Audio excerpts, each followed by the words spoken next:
Okay.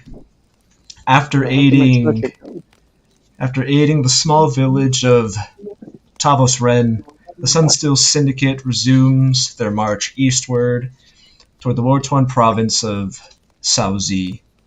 On your first day of travel, you came out of the East Kiala Forest down into the breadbasket basin valley of Jiahuja, with information about possible quarries to help aid in some side quest matters, finding some ruins, and coming around the Vesta Rounds, a region of tall and very exaggerated shaped hills that kind of cover the region off to your left. You eventually, right after sunset, came to the Luthari trading post, a relatively new settlement north of the city of Panavordesh. This trading post was owned and operated by the Can you shut the Marduzeki, door? one of the prominent kind of conglomerate merchant guilds and organizations within the empire. And you settled in, perused various wares to various different outcomes, and met a fire genasi leader at the trading post named Carver, and then settled in for the night. You set up your tent and got comfortable. So I know that we ended last session with taking the long rest, but I wanted to rewind a little bit to just before that. Okay. Okay. So, as the night has gotten darker and darker, you don't even really see too many stars. Apparently, there are some clouds that are kind of in the way, but even these aren't backlit by the presence of any sort of moonlight. Most of the people have gathered around in several different bonfires that are kind of set around the ring of the trading post. There's a slight breeze, and you can see the banners of the Maruzeki colors kind of loosely flying in the wind. You stare at it long enough, and you can see the colors red and gold with the proud figure of an elk standing on it. This is the emblem of the Maruzeki. And as everyone's kind of gathering together, you guys kind of also join in one of these, sitting around the rings of these bonfires, sitting down. For the most part, your own food. It's bring your own food.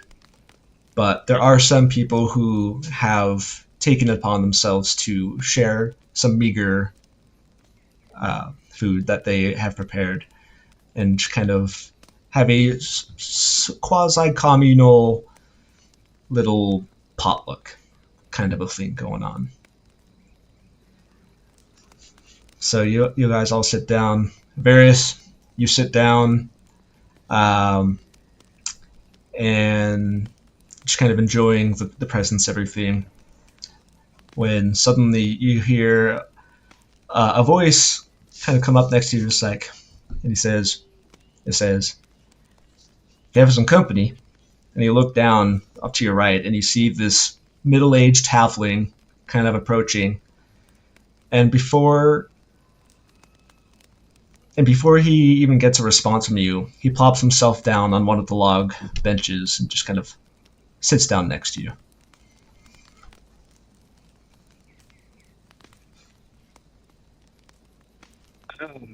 Do I recognize this? Do I recognize this guy at all? You probably saw him around the camp before. Roll a perception check. A retroactive perception check.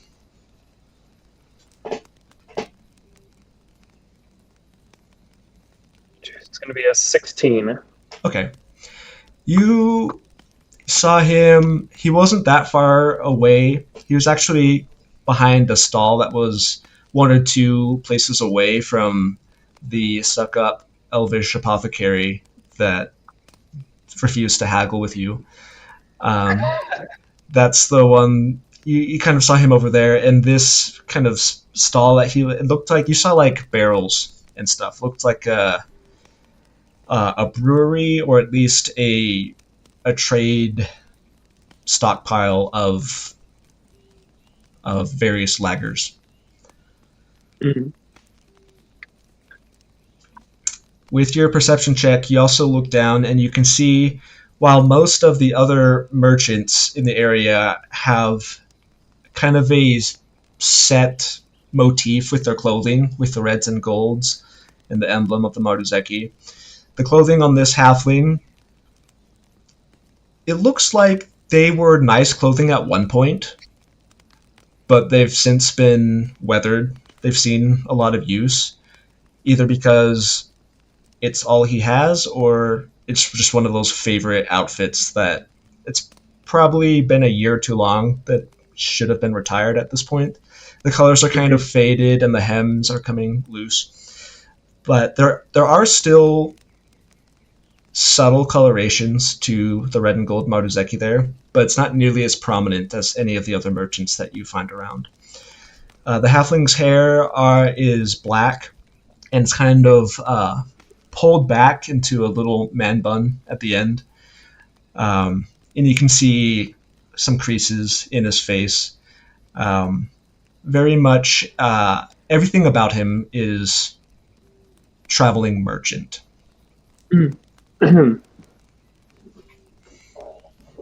Well, I'll just kind of peer down and say, "Well, you'll forgive me if I don't recall your name." Oh, that's all right. That's because we haven't met before. The name's Lance. And he puts his hand out to his side. I'll return the shake Okay. and say, "Well, it's very very nice to meet you, Lance. I'm afraid I'm not entirely sure what you're doing here, though." Well, that's an interesting way to kind of start a conversation. I suppose it's as good a start as any. Um, is it really that surprising to see a Maruzeki affiliate here where the Maruzeki have gathered? It's a little strange to see you come take a seat and introduce yourself to me. It's a little odd, Well, since we have no business with the Marazeki. well, it's funny you say that because in some other places where I'm from, this is it's a rather normal experience to try to get to know one's neighbor. I haven't really seen you around, and based on how this interaction's begun, I'm willing to bet that you're not exactly from these parts. No, you're betting correctly. All the more reason why I'm a little surprised by you to come introduce yourself to a total stranger. That's all right. I can understand that. That's okay. I'm sorry. Did you give me your name? No, I don't believe I did.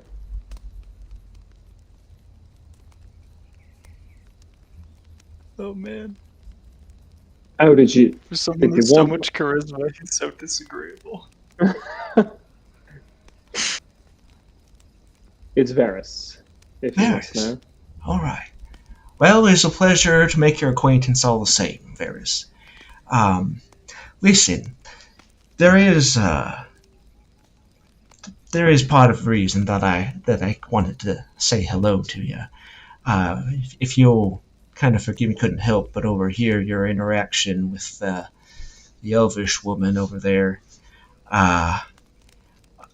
Either you've got one hell of a pair on you, or you're kind of ignorant,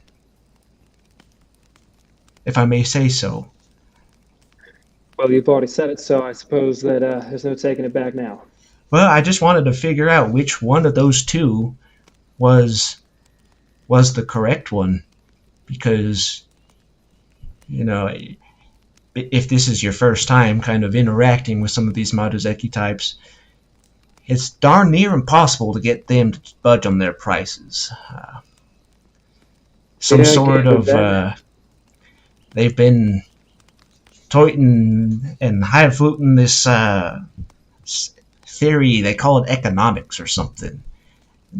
willing to gather together, and they kind of agree upon their prices based on, I don't know, some sort of amorphous thing called market forces, and I don't really understand all of it much myself. But Yeah, well, that all sounds like fancy made-up terms, if you ask that's me. what I'm saying. I don't understand much of it myself. Well, I'm trying to learn. I am.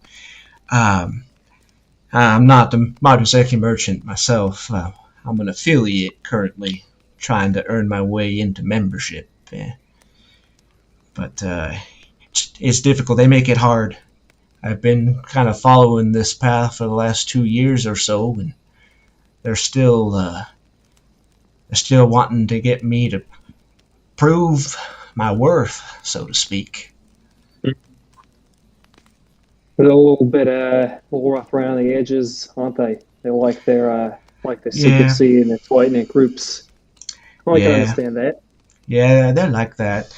Um, Especially here in this trading post, they know that the things that they're selling, people have to travel far away to get to, so they know they can charge a little bit more or something along those lines.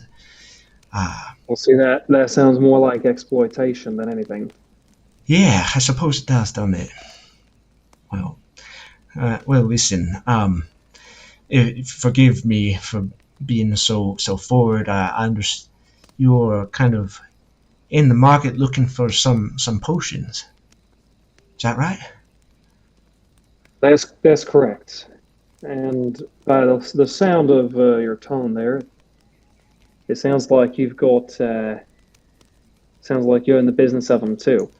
He kind of does like a quick glance around the side, and he watches as two of the Marzeki mercenaries just kind of like walk across, and just kind of eyes them. He kind of gets his voice a little bit closer, and a little bit quieter. He says, "Well, I might be, but since I'm not technically licensed to be selling some of these things in direct competition," and he kind of flicks his eyes over toward the elf again, um, I'd have to ask you, just how badly do you want some of these potions? Well, I wouldn't. I'd never ask you to go against the wishes of the government. They're very high risk there. But let me just say, if you are keen to make any sort of deal, I'm willing to hear you out. And The- I'm gonna kind of wave over Mallory. So, Mallory, you've been Okay. kind of watching this whole interaction from the side, and Varys looks over to you and just kind of gestures you to join in this conversation. And we just so happen to have the fastest hand this side of the. I don't know why I've turned kind There's of a lot country. of Southern coming out right now. I A like lot of it. Southern. It's hard not to. I don't know why. It's She's because I'm back. guns. I'm back on the farm, and the southern is just. That'll do it. I'll do it. I'm just gonna roll with it for this fun. Um, We got the fastest hand this side. so, Oh gosh, of Najak. So Mallory, do you join? Oh yeah, and I play it up real big. I just sit down silently and just like sit there and put my arms on the table. Okay, So so is in the background, still thinking he's talking to Mallory and hasn't realized she's left yet. so Lance, Just kind of looking in the fire. mesmerized by it. Yeah, that checks out.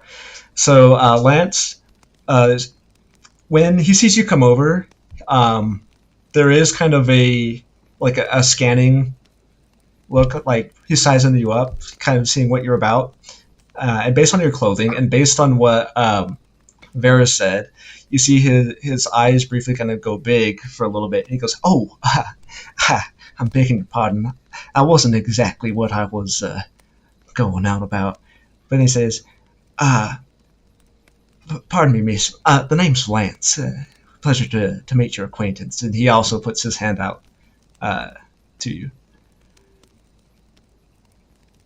Yeah, I'll shake it. Okay. You shake the Really hand, fast. and uh,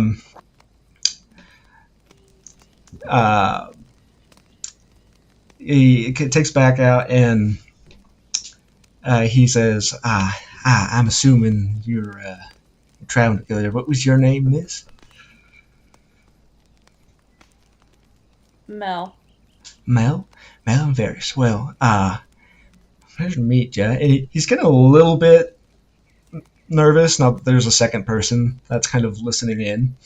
But he goes, "Wait, that wasn't.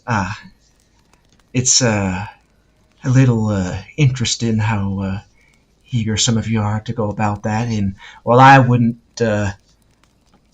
necessarily like to pass up an opportunity to show that apothecary a thing or two about what it's how the real world works.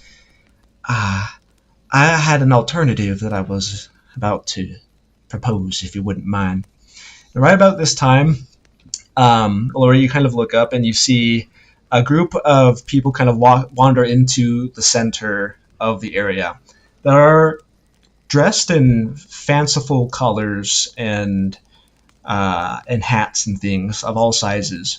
You see that they've got instruments, and this looks like a troupe of traveling minstrels that begin striking up a tune, slowly at first, but then within a few moments, the sound of a chipper and fun musical ensemble begins to put forth. So we're going to switch to track 35 for this. I think Ignatz has to get up and dance. Yes. Burn the floor. That's what. So as this music begins playing, Lance seems to have expected this in some degree. And he leans in and says, well, I am just with some of my folks over there. We are simple craft brewers, but one of my cousins recently got his hands on some of them herbs that they use to make some of these potions, and he does another kind of like look around. We're trying to make some our own, but we got to do it kind of below the layer of the fog, if you will. And couldn't help but wondering, you have needed some potions, and we have needed the money, and I'd be willing to part with some of these potions with you for a lot cheaper than that old apothecary would want to sell them to you for. And these potions are just as potent. Well, just as yeah. strong. Yeah, of course.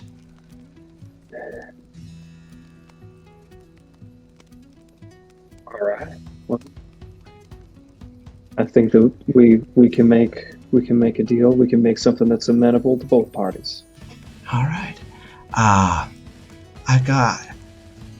got 6 that I can sell you.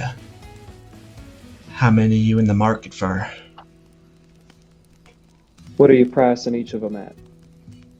Kind of thinks for a minute, and he says, well, let's see here. I price, if I'm not mistaken, you were asking about potions of fire resistance. That too. Yes. And also health potions. Health potions as well. Okay. So, the health potions, I'm afraid, I've only got one of them greater ones. Okay.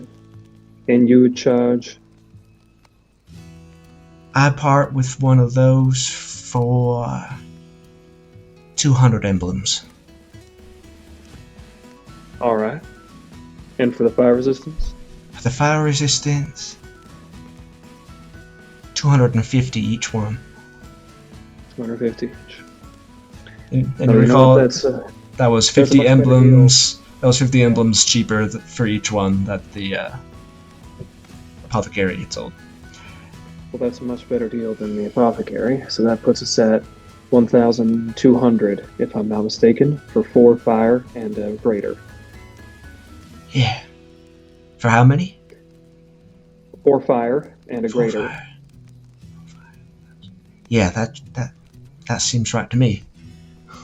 And I'm just gonna kind of stand up, and I'm gonna kind of hand Mallory as discreetly as I can. I'm gonna hand Mallory the gold, like the gold pouch, to do a quick counts and then be able to do a sneaky handoff. Okay. So I will attempt to sneak the pouch to Mallory so she can discreetly count that out and discreetly hand it off to him. Okay, yeah. And Lance, at this point, too, will also kind of stand up and kind of move in front of you and kind of start doing like a little jig, kind of offering a little bit more cover so you can make this sleight of hand check with advantage, with help from Lance. Nice. And at this point, you do see that there are a couple dozen people that have now just kind of gathered that are like clapping along with the music and just kind of dancing. Ignatz is among them, for sure. All right. Am I doing a sleight of hand first? Sleight of hand check. Probably you, Varys, but you can make it with advantage. Okay, that's a 19 for me then. Okay. Sick.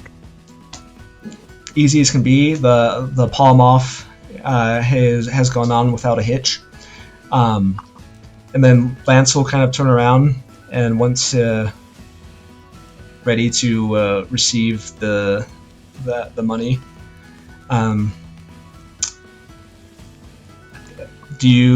Mallory, do you hand him the coins? Has he shown us any potions yet? Not yet.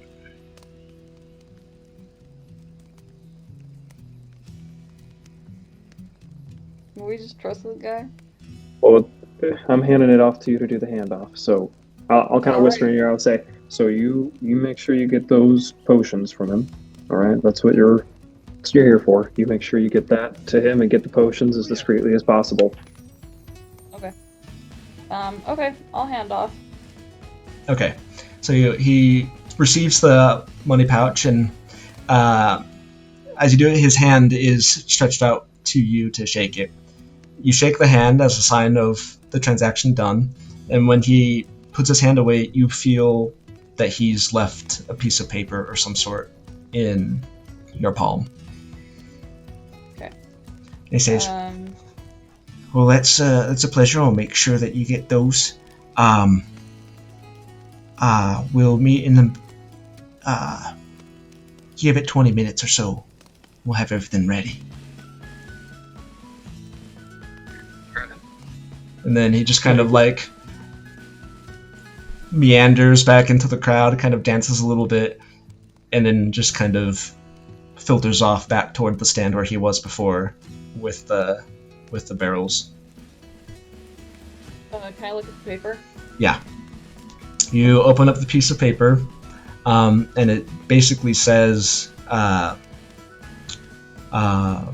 transaction. It's basically a receipt saying transaction approved in a handwritten note. Try to make as official as possible, but it still kind of has that like simple charm about it. It doesn't have the details of the transaction because he didn't have the time to write those out after the deal had been made.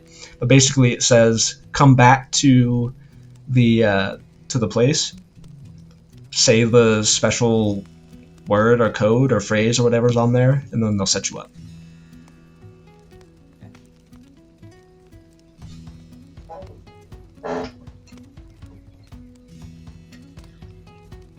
I'll hand that over to Varys. Okay. Thank you.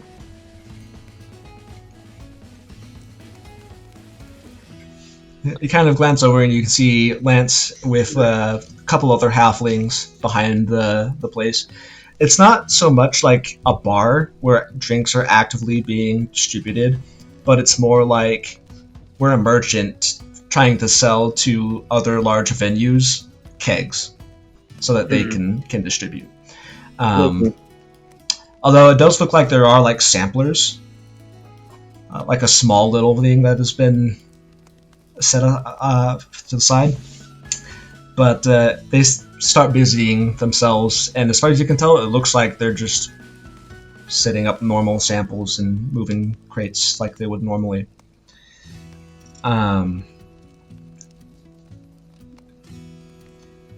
So, while you're waiting for the indicated time, is there anything else that you guys wanted to do tonight at the trading post? Just having a ball. There's also like a general store if you need rations or you want to pick up any simple items that you can find in the Let me tell PHB. everyone where we're at. Let's tell everyone where we're at rations wise. So we still have 21 rations. Okay. And we still have 10 horse rations. 10 days of horse rations. Okay. And that's 10 days of horse rations for 4 horses. Yes. So I just averaged it out amongst the 4 horses. So we have 10 days worth of horse rations. Gotcha. Okay. But then we only have 21 rations total between us. Okay. Okay. So, and then that's kind of the main things. So we probably don't need more rations, but it wouldn't hurt to maybe get a few more. Okay. Yeah, you can. It's a full general store for all intents and purposes, so you can purchase as many as you want there at the normal price. Okay. I'll probably just get just to even us out. Let's see, we've got 4 in our party, so let's probably just go to an even 32. Okay. You know So- what we never So I will buy have too 11 much more. of? Why don't you spend a gold on just like another 50 feet of hempen rope just to have? Okay, yeah, I'll get another thing of rope too. How much is the rope? According to D&D Beyond, it's like 1 gold. Yeah. 1 gold. Mhm. Okay. So I will spend that. So that should be, and it's a silver per ration, correct? I believe so. Okay. So that's 11 of that, and then a gold. Okay. Good deal. And we'll get another thing of rope. Cool. Just for the bag of holding. Yep. After about 10 minutes or so, the music kind of dies down, and you see these traveling minstrels. The music's still there, but it's more of like a dramatic recital. And one of the forefront among them appears to be a half-elf woman with kind of hair that comes down in the front and kind of 2 buns in the back. Begins basically reciting a story, but it's very dramatic, and the music is accentuating the things that she's saying. And some of them behind them, as they play the flutes, start seeing kind of vaporous illusions that kind of augment the story and the whole dynamic. The light from the fires all around seems to dim a little bit, and goes into this story beginning with, "Now I will tell you a tale of legends of yore, of times long past, now here to be remembered." And as it goes in, tells of a long forgotten kingdom that was once the largest and most powerful on all of Andelivor. Its mighty king ruled with just and authority, and goes into saying how factions within brought it to ruin and to crumble, and a great battle was put forth among these long forgotten plains, and how there was one among them, a hero that stood up to unite all the forces together. And so it goes, and the audience, for those who are listening, are enraptured. And it's about this point you gather Mallory and Varys that it's probably time to head over to Lance.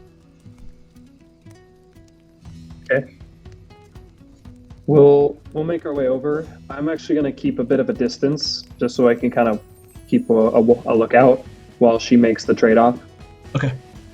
I think have I been made wise to this transaction as well? We have Or not. to that something's happening? We haven't told you about it yet. We'll tell you once it's done. Okay. I want to see if I see him walking away. Sure. That's all right. Yeah, I'd probably see him walking away. So I'd probably get up and just wander over with you guys. And I'll be like, Ignatz, it's all right. We're just taking care of something. We'll be right back. Okay. We don't want a large crew. We don't want to draw attention to ourselves. Okay, it's nothing. It's nothing against you, buddy. We just need to keep on the DL for a second. He glances over at Mallory, who I assume is giving him the eye, like it's okay. A little bit, especially if Varys is already staying behind me. Then he'd just kind of like look back and forth and be like, okay, yeah, I'll just go listen to the story. Yep. Just enjoy the music. Just kind of. Yep. Oh, and backs up. actually, I rolled for Ilea to see what she was up to. She rolled a natural 1, so she's just there in the story, just like wrapped and just like. Now. And what happened next? Yeah, and you saw her before. Like she was totally dancing. Like she was totally in with everything. She's been enjoying herself. You've never really seen her be loose like that before, which is kind of interesting. So Mallory, you kind of separate from the rest and approach Lance, and you see as you get there, it sounds like they're behind a wagon, like a handcart wagon that has a bunch of kegs and barrels on it. They're behind there rustling with someone when you approach, and they don't really seem to hear you coming because you're just naturally so quiet. It's hard for you to move intentionally making sound. So you get up there and you can hear that they're there, but they don't know that you're there. I kind of just like clear my throat a little. You see Lance's head kind of stick out from behind the wagon. He's like, oh right. One moment. Another rustling, and he comes out with another like a small chest. And he comes up and says, "This is for our samples. Do you have the?" And he does the motion for the paper that he gave you. Yeah, I'll. Okay. He takes it, pops it. He opens the chest, and he pulls out how many potions? 4 fire and 4 fire, Yeah. 1 greater. So he pulls out a 6-pack of what look like beer bottles, and he sets it. He sets it on the table. They have all 6 of them have liquid inside. One of them looks like it's probably just darkened water, but the other ones, it's kind of hard to tell because the bottles are kind of like the dark brown glass, you know. Yeah. But you can see that there are slight discolorations. 4 of them look the same. One of them has a slightly different shade, and the other one looks to be something else. And he sets that out on the table and is like, now there you go. Remember, they look like these only because that's the only way we can distribute them. So... Can I send a quick message to Mallory Sure. as I'm watching this from a distance? I just want to send her a quick message and be like, make sure he drinks a sample of one, just in case. He should have samples. If there's 6. We only need 5 of them. I want to make sure that they're actually good. Yeah, so Varus at this point doesn't know. He's too far away to see the slight discolorations in the thing. He just sees 6 potions. Gotcha. Potions. They look like beer bottles. They look like beer bottles. I just see 6 things. I don't know what these are, so I'm a little bit suspicious now. Am I able to tell that, like, if they seem real or not? I mean, you probably have to, like, open them and taste them. Just from a simple visual inspection, if you want to try to make a... You don't have an Herblore kit, do you? You're not proficient with Herblore, only Poisoner's kits, right? Yeah. If you want to do like a Poisoner's kit check to try to see if they're laced with anything or poisoned or anything, like that's something you could do. But I'm not sure that you have the experience right now to distinguish between magical tonics. Gotcha. Okay. Well, I don't see no reason not to trust this guy at this point, so I guess I'll kind of just like nod towards them and take them. Okay. He slides it over, and the 6-pack has like a handle for you to carry and everything. And he's like, "Well, it's a pleasure doing business. Thank you so much. We really appreciate it." And then he kind of does a side glance over towards the elvish woman with like this like slight mischievous grin. Like he's really getting off on undercutting that woman. Hey, I'm all here for it. So you can write in your in the inventory, whoever's keeping track of that, 4 beer bottle fire potions and 1 beer bottle greater health potion. That's so fabulous. It's the opposite. It's Great. the opposite of a melted cocktail. Inverse Molotov cocktail. Amazing. That's great.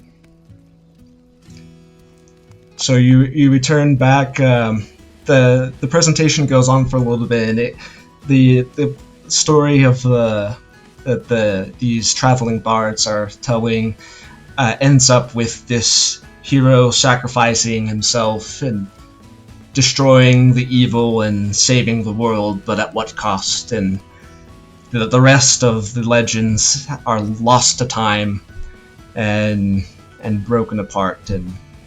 But without his help, the Empire would not be here. We are here thanks to this selfless hero sacrifice. And it ends up with like applause, and there's a few like like the small fireworks, like not the aerial ones, but like small little fountains and small little spinners and things. Sparklers. And it occurs to you, Mallory, that Empire Day is only a few days away. And that's probably where a lot of this... it's like their equivalent of July 4th. It's like the national holiday celebrating the dynasty and everything. So, there you go. And eventually it all dies down. People return to their spots. We're going to go back to the campfire. Music now. Which track is that?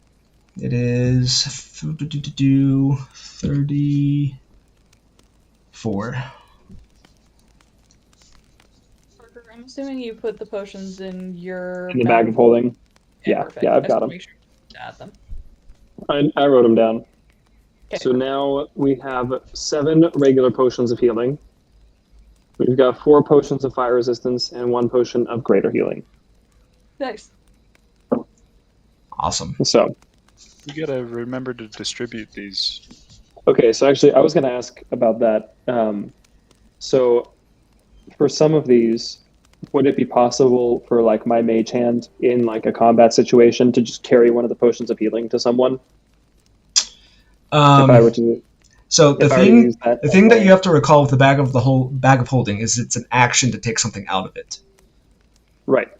But it's a bonus action to move my hand. Right. So if I like handed it to my invisible hand and it like could it transport Yeah. that as a bonus action to someone? Yeah, sure. As long as they're close enough and it's in range, yeah. Yeah. Okay, cool. Yeah, just remember, like, if you got stuff in the bag of holding and you're anticipating a fight, it's always helpful to go through that and take the things out that you want before Beforehand. combat starts, so that you don't Yes. have to spend an action digging through it. As long as an item is on your person, it's at most a bonus action to use it, unless it says explicitly otherwise in the description. So I'll probably distribute the potions to everyone in a little bit when we're away from the Martazeki. All right. So tents have been set up. The general clamor dies down. The several dozen people that are there go to their tents, and eventually it comes to the point where the only people that are out are the few merchant mercenaries that are left to stand guard to keep the night watch. Okay. Well, if there already is a guard watching, then I think we're probably all okay to sleep. Mm-hmm. But I'm definitely leaving everything of value in the bag of holding. Okay. And tying that around me. There you go. So you're keeping a close lock on all your possessions as you guys bed down for the night. And eventually go to sleep. The fires burn low, so there is just an ever-present glow that kind of filters through your canvas tents as you go to sleep. But for the most part, it's quiet. And sleep finds you. A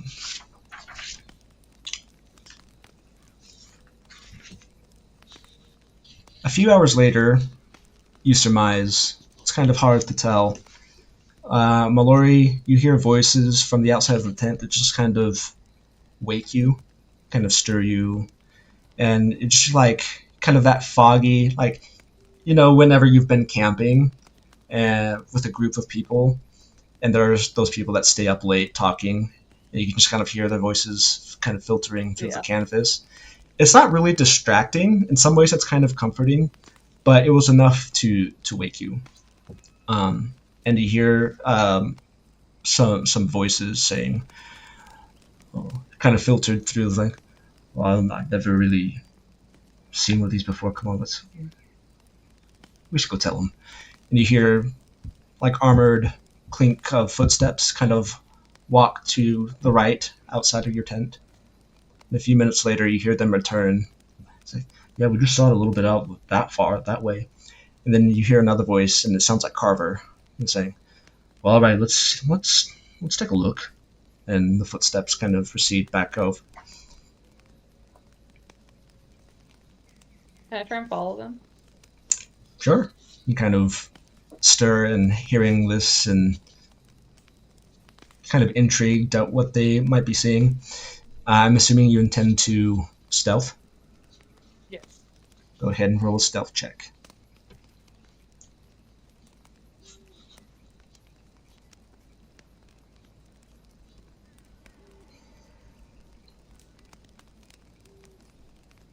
$29. I rolled a nat 20.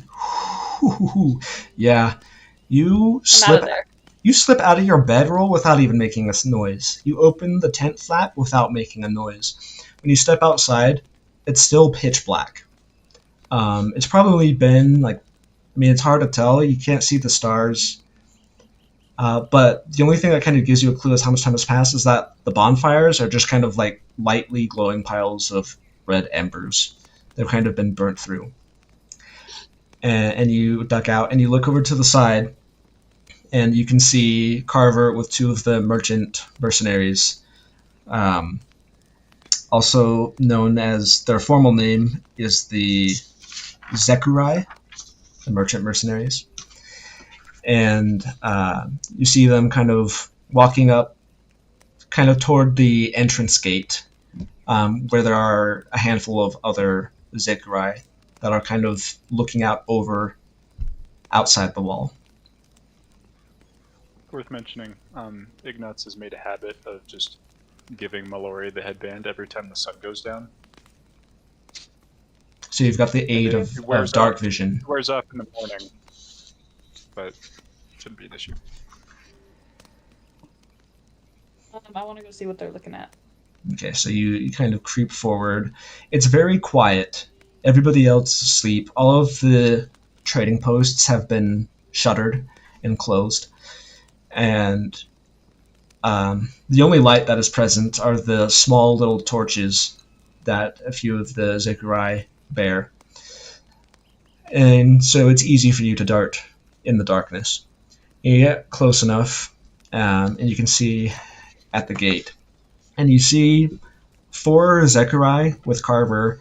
There's a small construction, a slightly raised platform that allows them to be from here above over the log wall. Just kind of looking over. You see some of them with a couple of them with longbows, a couple of them with swords, and one of them kind of points out over that way. And judging kind of where they are, they seem to be pointing toward the Vesta Rounds a little bit. So this would be west-northwest or something like that, outside the way that you guys had come, but a little bit to the right. And you see one of them point and say, "Now, am I crazy? Or is that's not normal, is it?" And you see Kara go, "That's strange. Well, don't, here's what he says. He says, that is strange, but trust me, I wouldn't look at them for too long." Now I really want to see. Okay, so you get to the wall, and it's 2 or 3 feet above your head height, and what they're looking at, so they're the way that I'm picturing this is there's the front gate. You're facing the front gate. The construction that they're on is a little bit to your right, just to the right of the gate, and you've kind of traced around on the left side. Okay. Are they staying there or moving, or what are we up to? They're kind of watching it for a little bit, kind of exchange glances, kind of shifting.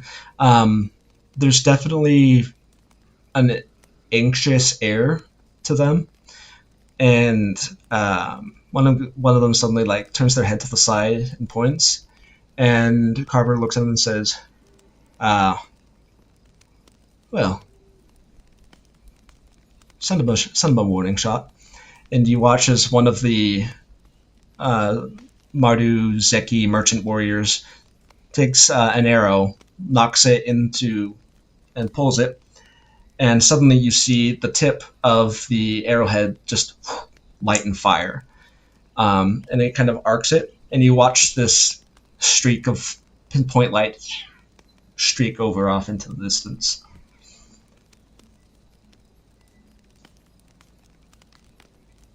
And they're on the only thing that can overlook it, and the gates are closed? The gates are closed, and the gates are opaque. There is another construction to the left, but there are 2 torches on either side of the gate, perpetually lit. And getting up to that construction might bring you into the light a little bit, depends on how fast you are. I'm gonna try. Or you can try climbing a little bit further away. There's not really buildings so much as they are overhead roof pavilion type things. But it's up to you. Well, if I think there's somewhere else I could go that would be easier, then I'll go there. But if not, I'll try and dip through the light. If you want to see what's happening quickly, your best bet would probably be to try to chance it and kind of come up on the left side of the platform. Great, I'm gonna do it. Okay, make a stealth check, please.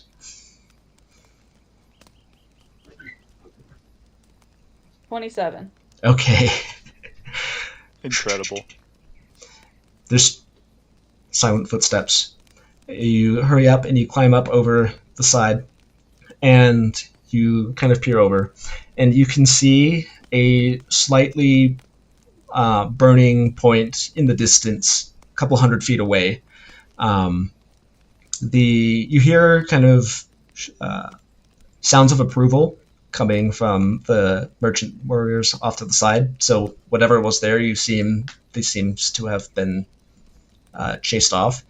Even without making a perception check, though, based in the stark darkness that is there, you can see 1, 2, 3, 4 little pinpricks of light that are just kind of flickering and undulating. You know, like when you see through a camera a point of light that it's out of focus and kind of flickering like that. That's kind of what it looks like to you. But you see like 4 of them, and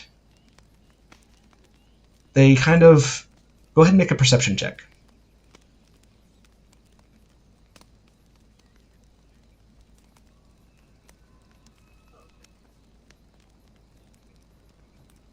$17. 17. Okay.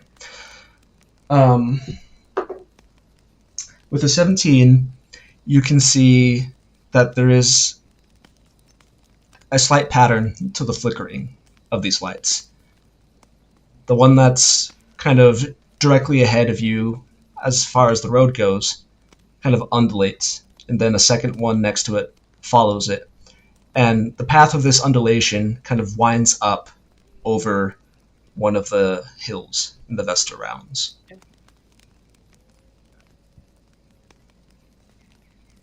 And after this, Carver, you kind of, after seeing that, you dip down the side as Carver begins talking and turns around, and you duck out of the way before he turns to even see you. And you just hear him say, "Just keep an extra eye, don't look at the lights too long." He kind of glances up to the sky and he says, "I suppose it's that time of the month again, isn't it?"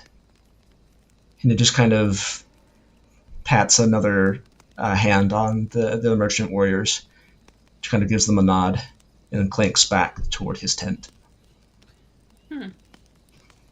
Okay, well, I'm gonna bring that up in the morning, but not right now.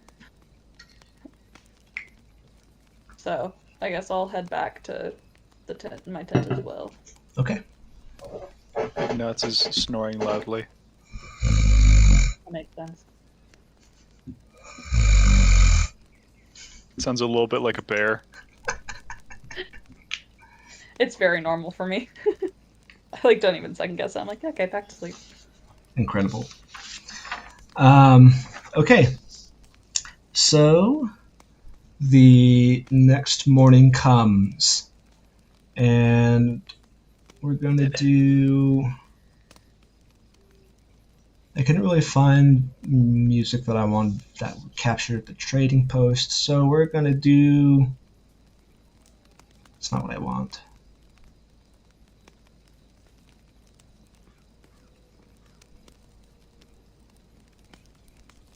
I guess we'll just keep this for now. I'll find something later depending on how things develop. So the next day comes. The sunlight filters through your tent, and you feel you can hear the slight flapping of the banners up ahead. A little bit of a breezy day. But that's not what wakes you. Even in these dawning aura, you can hear a clamor of shouts and chanting from a small group of people, far enough that they seem to be gathered outside of the trading post, but it definitely catches your attention.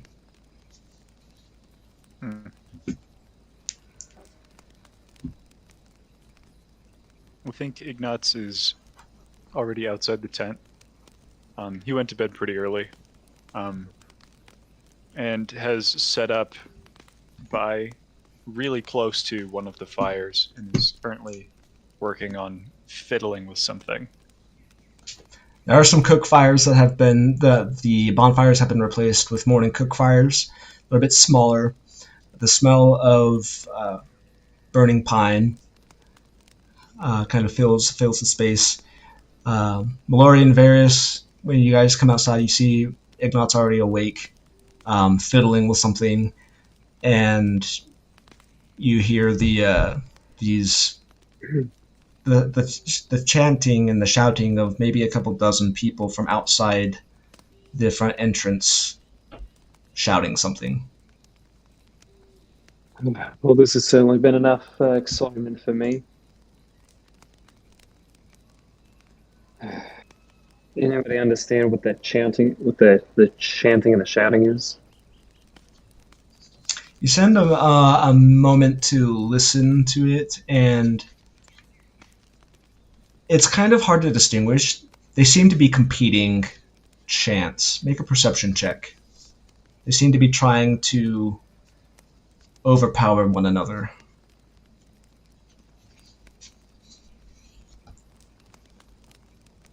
It's going to be a 14. A 14? Okay. They sound... There's a common refrain that you hear repeated among them. What you hear... Kiharji. You hear Kiharji being chanted a lot. And these appear to be sympathizers with the different claimants to the seat in Panabordesh, which is the equivalent of like a county leader. So it covers a lot of the villages and the cities within the area, but it's larger than just a singular village. And you look over it, and the gate is open, but there are a few more merchant warriors standing guard, kind of preventing these people from coming in.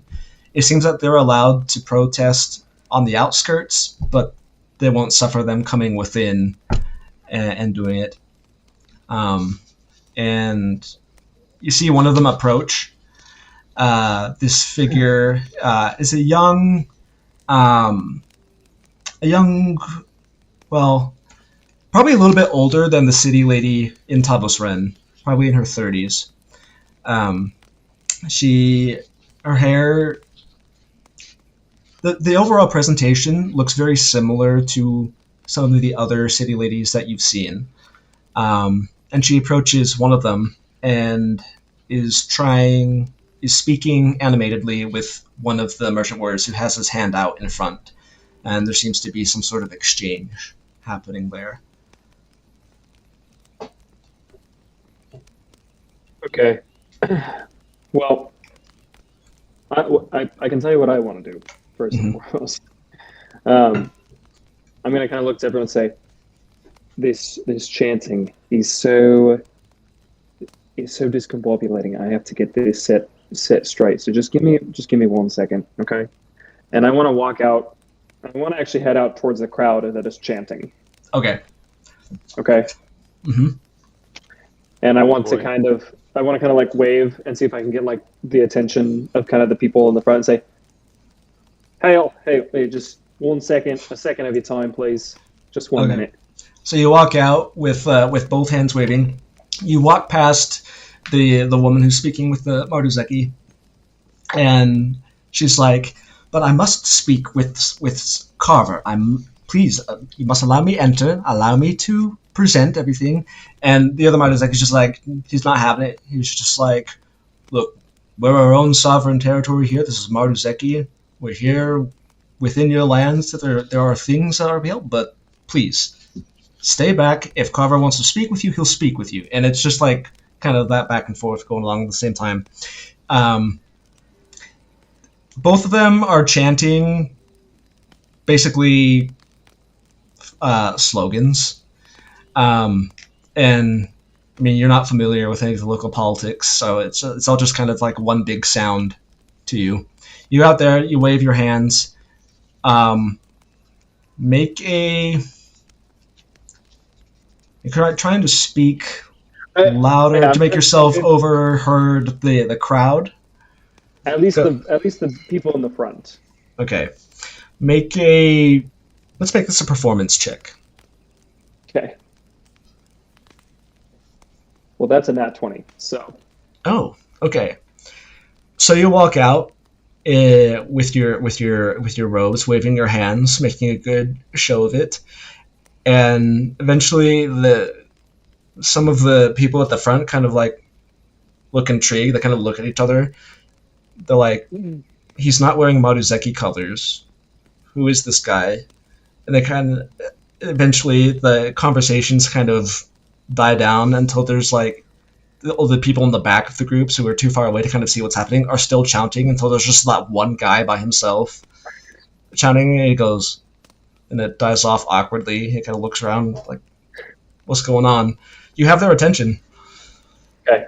We'll say, listen, guys, I really appreciate what you're trying to do, but I cannot understand a single one of you. This is disorganized and disorderly, okay? And the dissonance in the sound is quite irksome. So, listen, I think we all need to get together. Let's get on the same chant, the same wavelength. Okay, what are we trying to do? And I'm going to kind of point at whoever is in the front. What are we here for? Okay, so you go to the side on the side, and they chant something in favor of Dinah Kaharji. Dana Kahaji. Okay, let's keep it simple. All right, let's keep it simple here. We want to make this as organized as possible. Everybody, I'm going to clap 3 times, and I just want to hear Diana Kathaji, okay, as we go. All right, let's make this a nice even beat. Okay, ready? Everybody, on the count of 3. 1, 2, 3. And I'm just going to like point at them to all say it together. Diana Kathaji. I rolled a group performance check for the Dinah sympathizers, and they rolled a natural 19. So they are on sync and on Nice. point. Very well organized, very practiced. They did, yeah. Okay, and you guys, what do you want? What are we here for? They're here for Kaside Kaharji. Kaside Kahaji. Okay, same thing on the count of 3. Let's get this together. Okay, ready?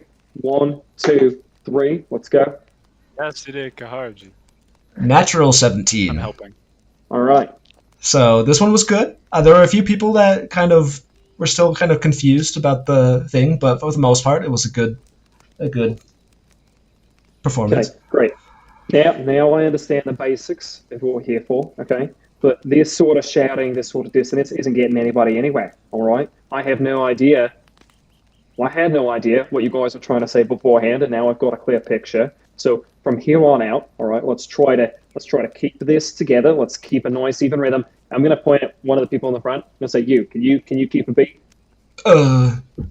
Yeah, I can keep a beat. Yeah, of course. I just want, So confident. okay. I want you to just start clapping, all right? And then again, every 3 claps, everyone say Diana Kahaji. Okay, that's your guys's. Okay, nice and clear, all together now. He starts doing it even as you're talking and clapping, trying to keep a beat, and it's there for the most part. All right, work on that. You guys work on that, and then I'm going to go to the other group and say, okay, can you keep a beat? Just gonna point whoever's kind of in the front. Yeah, another young woman who's like, yeah, I can keep a beat. Kind of gives like a challenging look to the other guy who's keeping his beat on the other side. Okay. Now I want you guys to keep time. After they say their Diana Kahaji, I want you guys to say your, what is it, Kata Kahaji? How was it? You hear a voice from the back shout, Cassidy! Cassidy, that's the one. Okay. So after they respond, you guys are going to go and you're going to say Cassidy Kahaji, okay? And we're going to do this nice little back and forth. That way we can keep it nice and clear. All right, nice distinction. Everybody gets a chance to say something. All right. Okay, they started doing it. Go ahead and roll a persuasion check for me. No, I mean that was good, but it was cocked. So all right, I'm gonna put the sides up.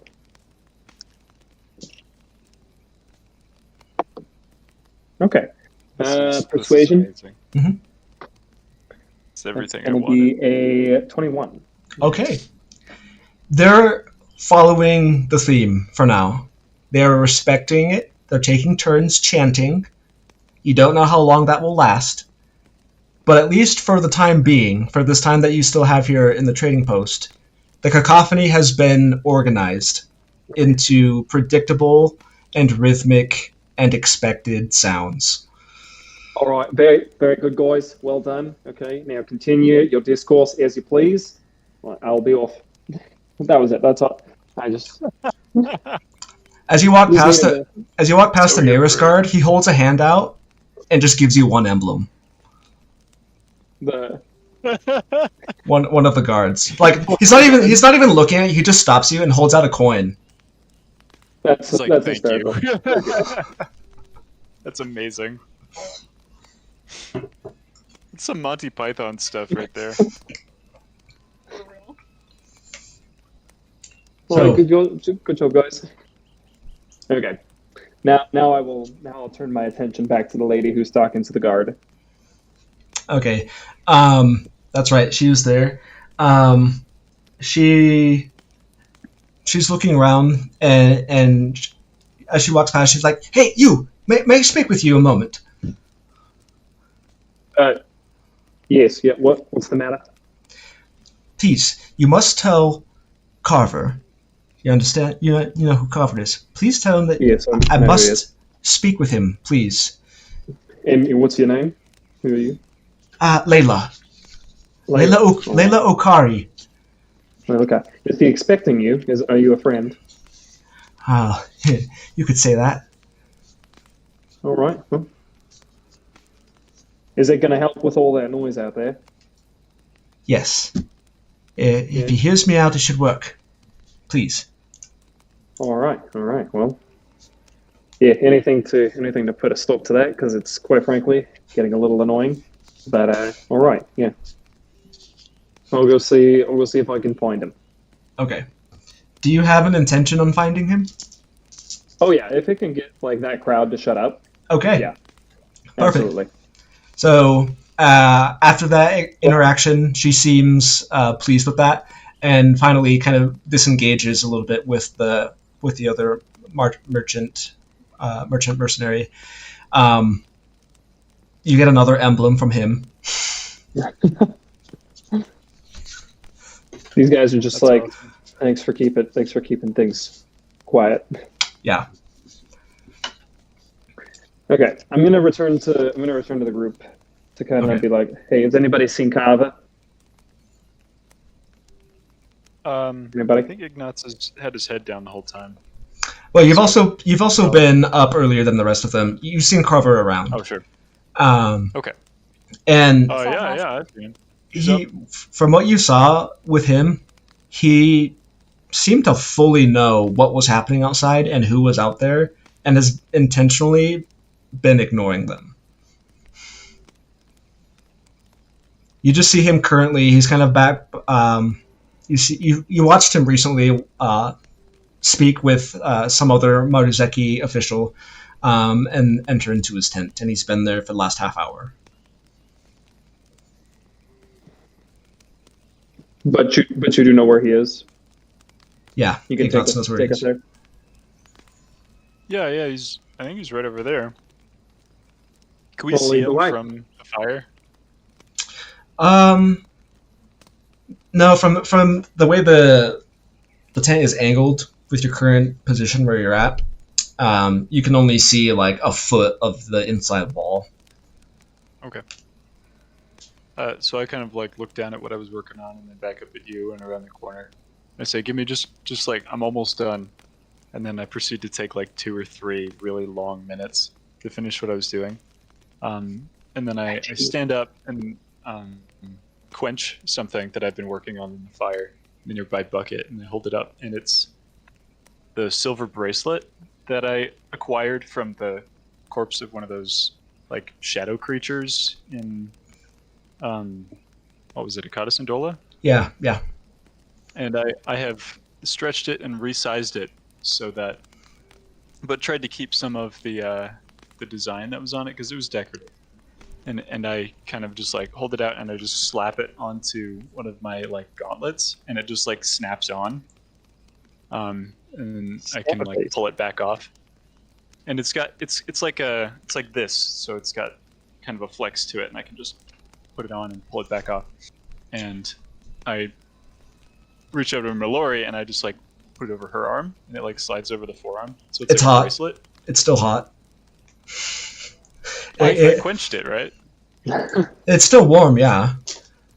But it's not burning hot. But well, it's not burning me, right? Right. Yeah, it's not burning you. But it's warmer than Mallory expected, and there is a slight reaction. oh, sorry. Yeah, here I'll just pull it back off. I'm like, this is your new headband. This is our new headband. I guess she's a bit cold-blooded. My hair keeps getting in my eyes, so I'm gonna I'll put the headband back on. And so you're transferring the rune to the wristband. To the wristband, yeah. Excellent.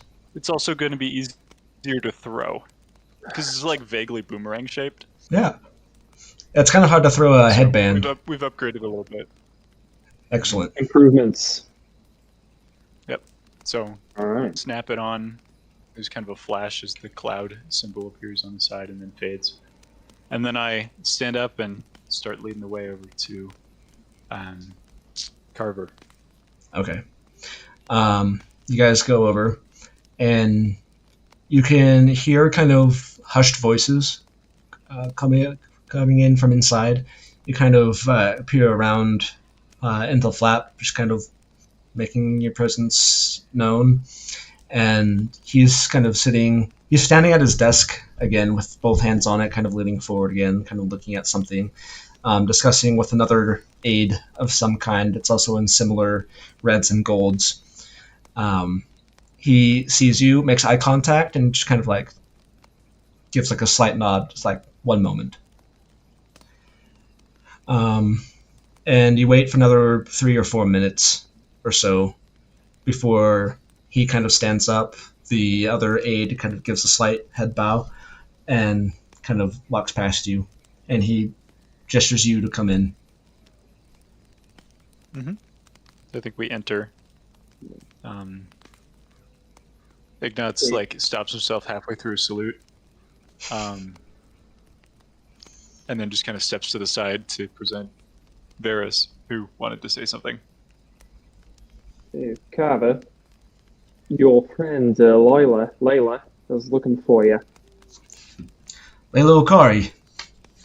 Yeah, if that's correct. You see, like he does this with his eyes, where he just like looks up, where it's like an eye roll, but he's not actually rolling the eyes, just like the, and he says, "Yes, I'm fully aware she's here. She's been stopping by every 3 days the past month." And what's the occasion for? It seems like he's got quite the crowd out there. I don't know if you can hear him from this tent, but everyone else in the camp can hear him. Well, they were chanting. It was as cacophony until about 10 minutes or so, and they seemed to get more organized for some reason. But the which admittedly is a little bit easy to think, but they've been harassing us just like this most ardently the last 2 weeks. Apparently, the claimants for the seat down there in Panavordesh, it's a bit more fraught than people were anticipating, and all of the localities nearby are pretty even, one for the other. And it turns out that we here, as in a recently incorporated trading post, and with our station as the Marduzeki, are the last holdouts to determine which way the inheritance ship will go. So we've got sympathizers from both claimants harassing us day and night, trying to earn our ear, to win us one way or the other, so that their side can win. Right. Well, look, I'm not here to speak to you about your politics. I'm not here to sway you to one opinion or another. But it seems to me, Carver, that you have a decision to make, and I'm a little confused why you haven't made it yet. Look, I don't particularly care that much about the local politics. We're a national organization. Yes, it is a fact by imperial decree that we are afforded our say, but I'm personally of the opinion that those who actually live here, that have grown up here, should be the ones to decide it. Not some corporate body that has its arms and legs in every spot on the eastern and western half of the empire.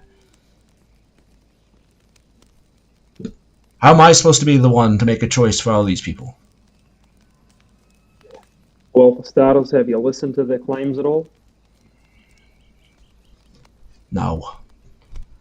I have not. Look, I understand that we don't know each other that well. All right? And you certainly don't know my background. Okay? But let me tell you that from personal experience, okay? Sometimes the mantle of leadership is not one that is desired, okay? But it is one that needs to be fulfilled. And there is a certain level of order that needs to be maintained. And certain people are called to that role, whether you like it or not. And yes, I agree that the people should be in charge of their appointing their leaders to some degree.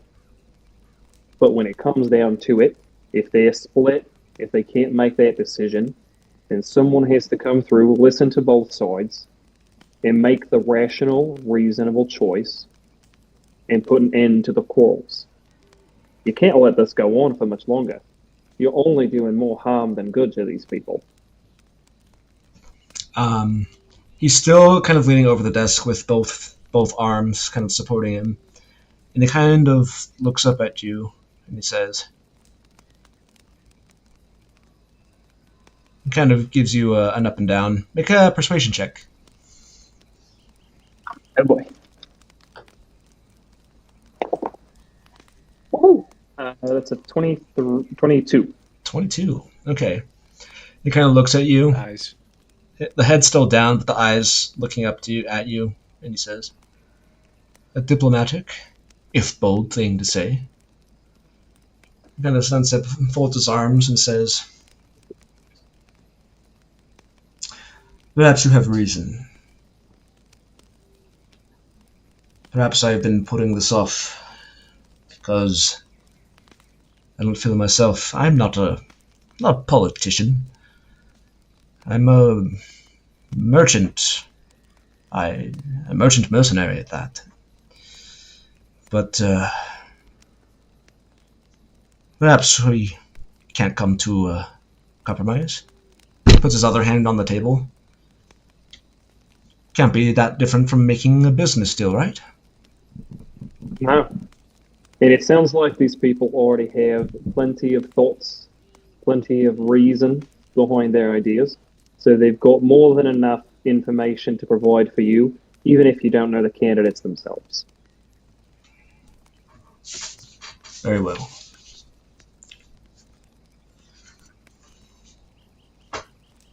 Thank you. Thank you for coming. Right. Well, like I said, not here to play privy to your politics. I'm just really tired of the noise. He kind of looks at you, gives you all a nod, and looks back down at the papers on his desk, and you gather that means he thinks the conversation has come to a close. Best of luck to you. Thank you, Sergeant. We'll be taking our leave now, I believe. Pleasure to meet you, sir. Likewise. Ignatz actually gives a salute this time, and then sheepishly ducks out the door.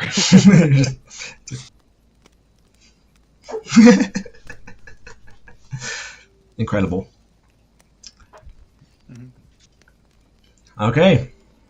So is there like a back gate that we could leave out of? Because that one seems like it's kind of occupied. No, I think we're friends now. I think I could. Oh I yeah, can you're get- like the conductor now, right? Yeah, Yeah. besides the, yeah, I think we're just fine. We can slip out, no problem. Yeah. If you're not Malloy, careful, they're gonna vote for you instead. yeah, that would be problematic. We can't have that. Not at all. All right.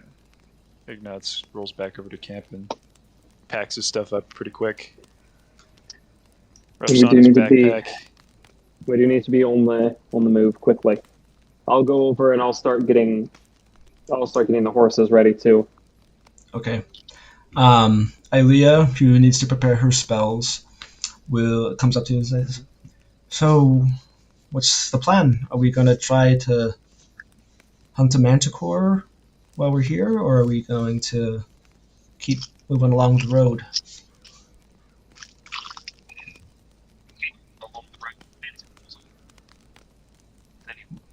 We're Yeah, not. I mean, I think if we see one, They're in the mountains, aren't they? Well, we heard that there's one in the.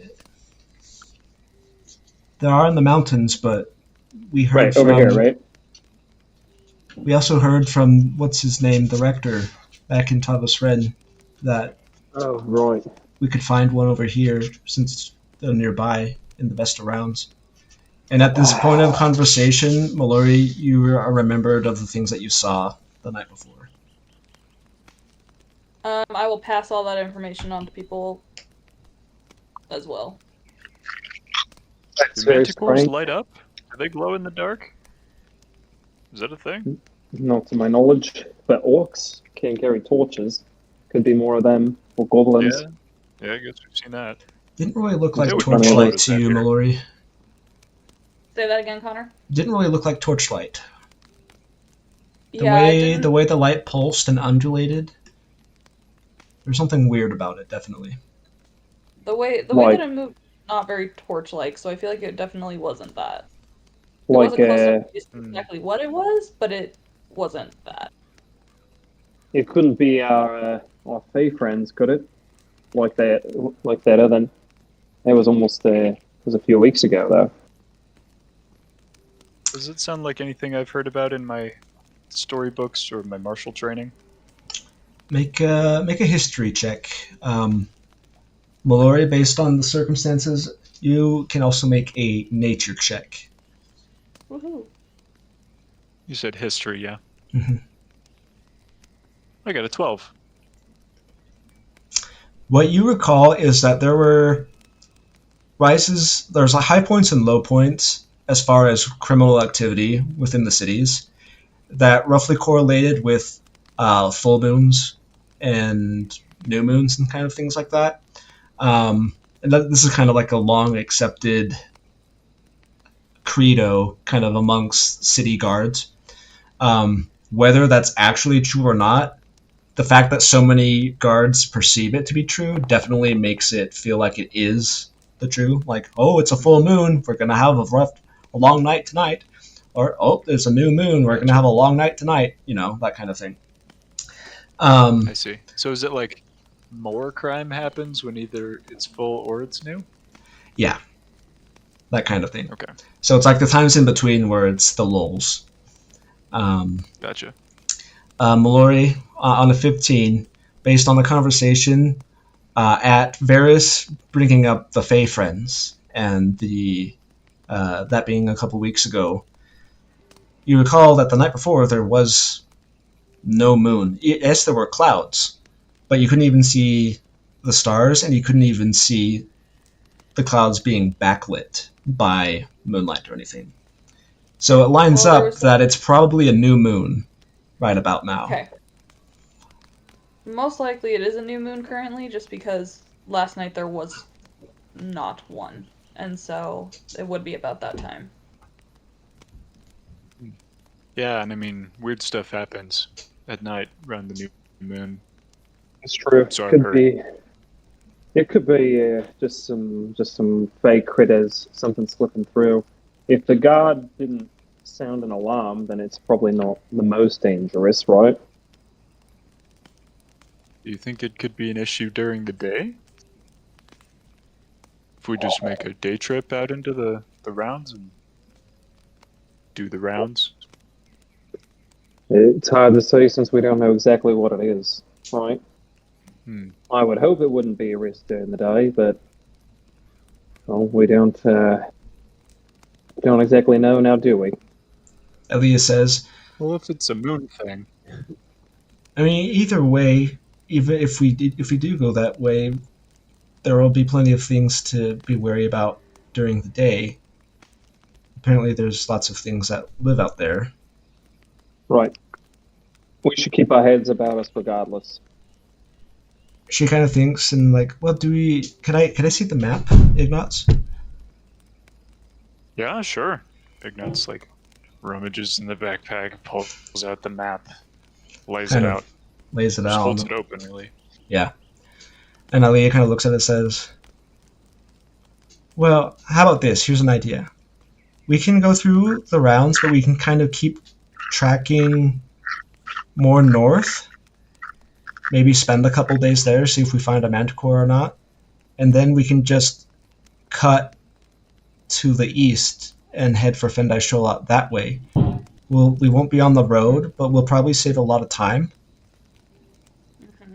Depending. Oh, if it'll save Yeah. us time, then I'm a fan of that idea. And we could run into Manticore, which in this case would be a good thing. Yeah, Oh, which is win-win. something that we're actually trying to do. Well, if it'll save us time and put us en route for something that we need, I say that's probably our best shot then. Yeah, so Ilea, if you've got any spells for like poison Protection, poison. stuff, that would Yeah. be great. I can do that. She goes and sits down on the ground and starts pulling out her prayer book, and she has to spend at least like 10 minutes or so as she That's fine. prepares for the day, getting her spells. We'll need to get the horses and everything ready anyway. And I take an extra at least 20 minutes packing my stuff. Okay. I'm gonna take a minute to try to bond with Caesar a little bit. Mhm. Kaiser. Yep. I remembered his name, don't worry. Okay, so Ilea can prepare 8 spells. This old boy. Did you, Yeah, protection from poison would be nice. protection from poison. There's 1.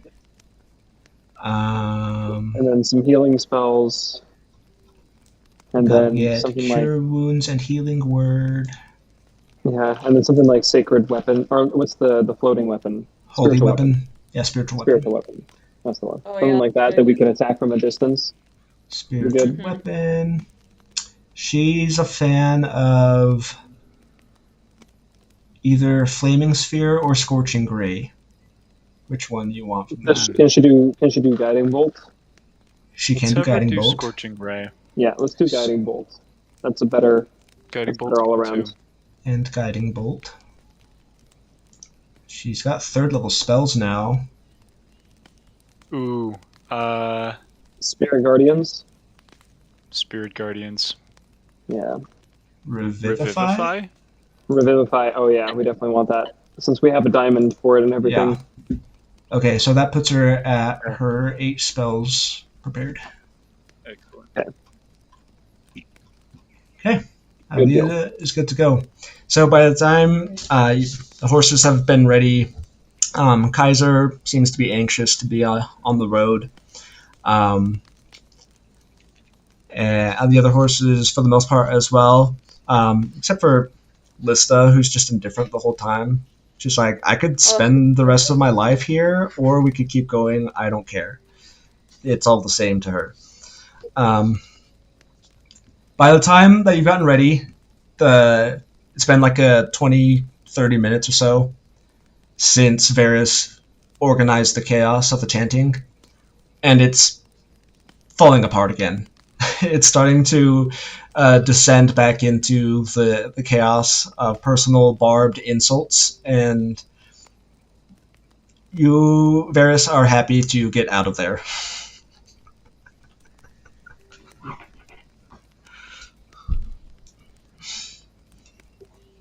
This is not the way to do civil discourse, all right? Not how we do this.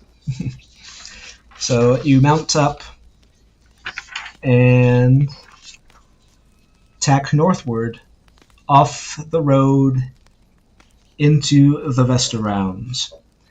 And so for this, I think I wanted to do track 37.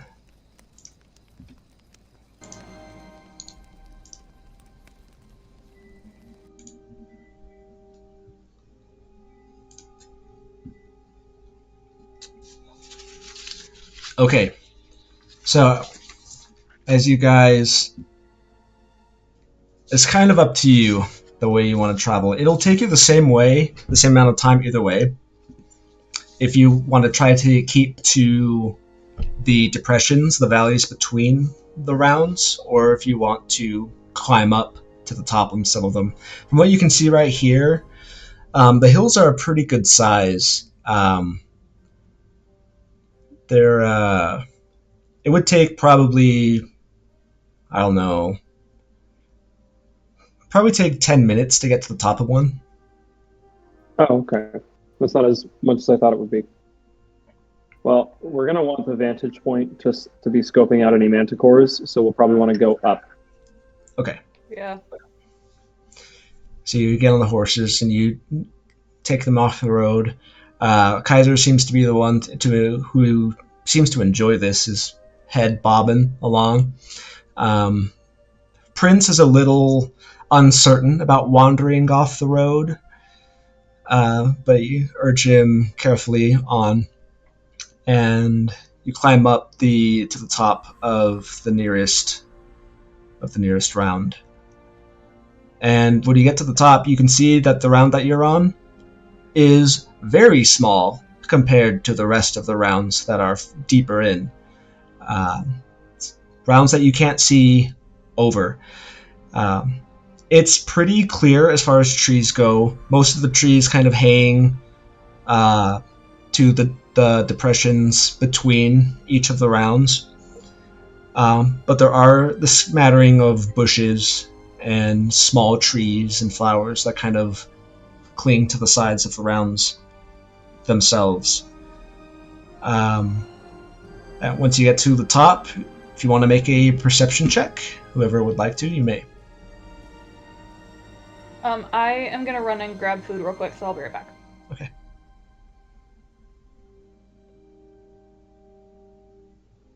Parker, you're muted. I gotta go find somewhere more quiet, because they're going to be playing pool here. So Okay. I was muted. Sorry. We're all muted, I guess. Give me 1 second. Yeah, no I'm worries. just going to turn this off. Still I think talking. because the other two are busy, I'm going to roll with advantage instead Sure. of having two of us roll, if that's Go okay. for it. Yeah. Okay. Dirty 20. Dirty 20. Okay. So, the nearest round, there's dozens of them. And most of them you can kind of see the tops of. You can see, for the most part, it's just a landscape. But you kind of expect that to see a landscape from far away. You're not going to see the movements of like squirrels and things like that. You with a 20, it looks like you can see evidence of stone structures on the tops of some of them, far in the distance. Some stone structures kind of between at the bottom. And I mean, you kind of look up into the partly cloudy sky. You can see birds. Some of them look a little bit larger than your typical falcon that you would see. Not like rock-sized, but like more like condor type. Kind of flying overhead. If with a 20, I'll let you roll 3d8. Oh. Okay. I am gonna say I'm riding with my longbow in one hand as Okay. well, if you don't mind. Mhm. Okay, 18. 18. Okay. There maybe 3 or 4 rounds back to the northwest a little bit. You see one of these rounds kind of stands out from the rest. You can see it's kind of terraced with kind of a step carved thing around it. Out of all of the rounds, this one looks cultivated. And you can see that there is a small domicile structure right on the top that has some trees and some things around it. And you see this off in the distance, and there's a little bit of like a thin little trail of smoke that kind of comes out from a chimney. Okay. Any indication that this would be like a hostile stay off my property sort of place, or is it just like From a this house? distance, it's hard to tell. It looks like somebody lives there, has landscaped the land around it, and seems content. Mhm. Despite the limited things that you know about the Vesta Rounds, with all the kind of dangerous things that kind of live there, somebody has called it home. Okay. I think we probably go in that general direction because it's kind of on the way, right? Yeah, it's north, a We're little bit to the going- west. Okay. I think we'll probably aim for an adjacent round to where maybe we could shout across if we saw somebody, but we don't want to like trespass. Okay.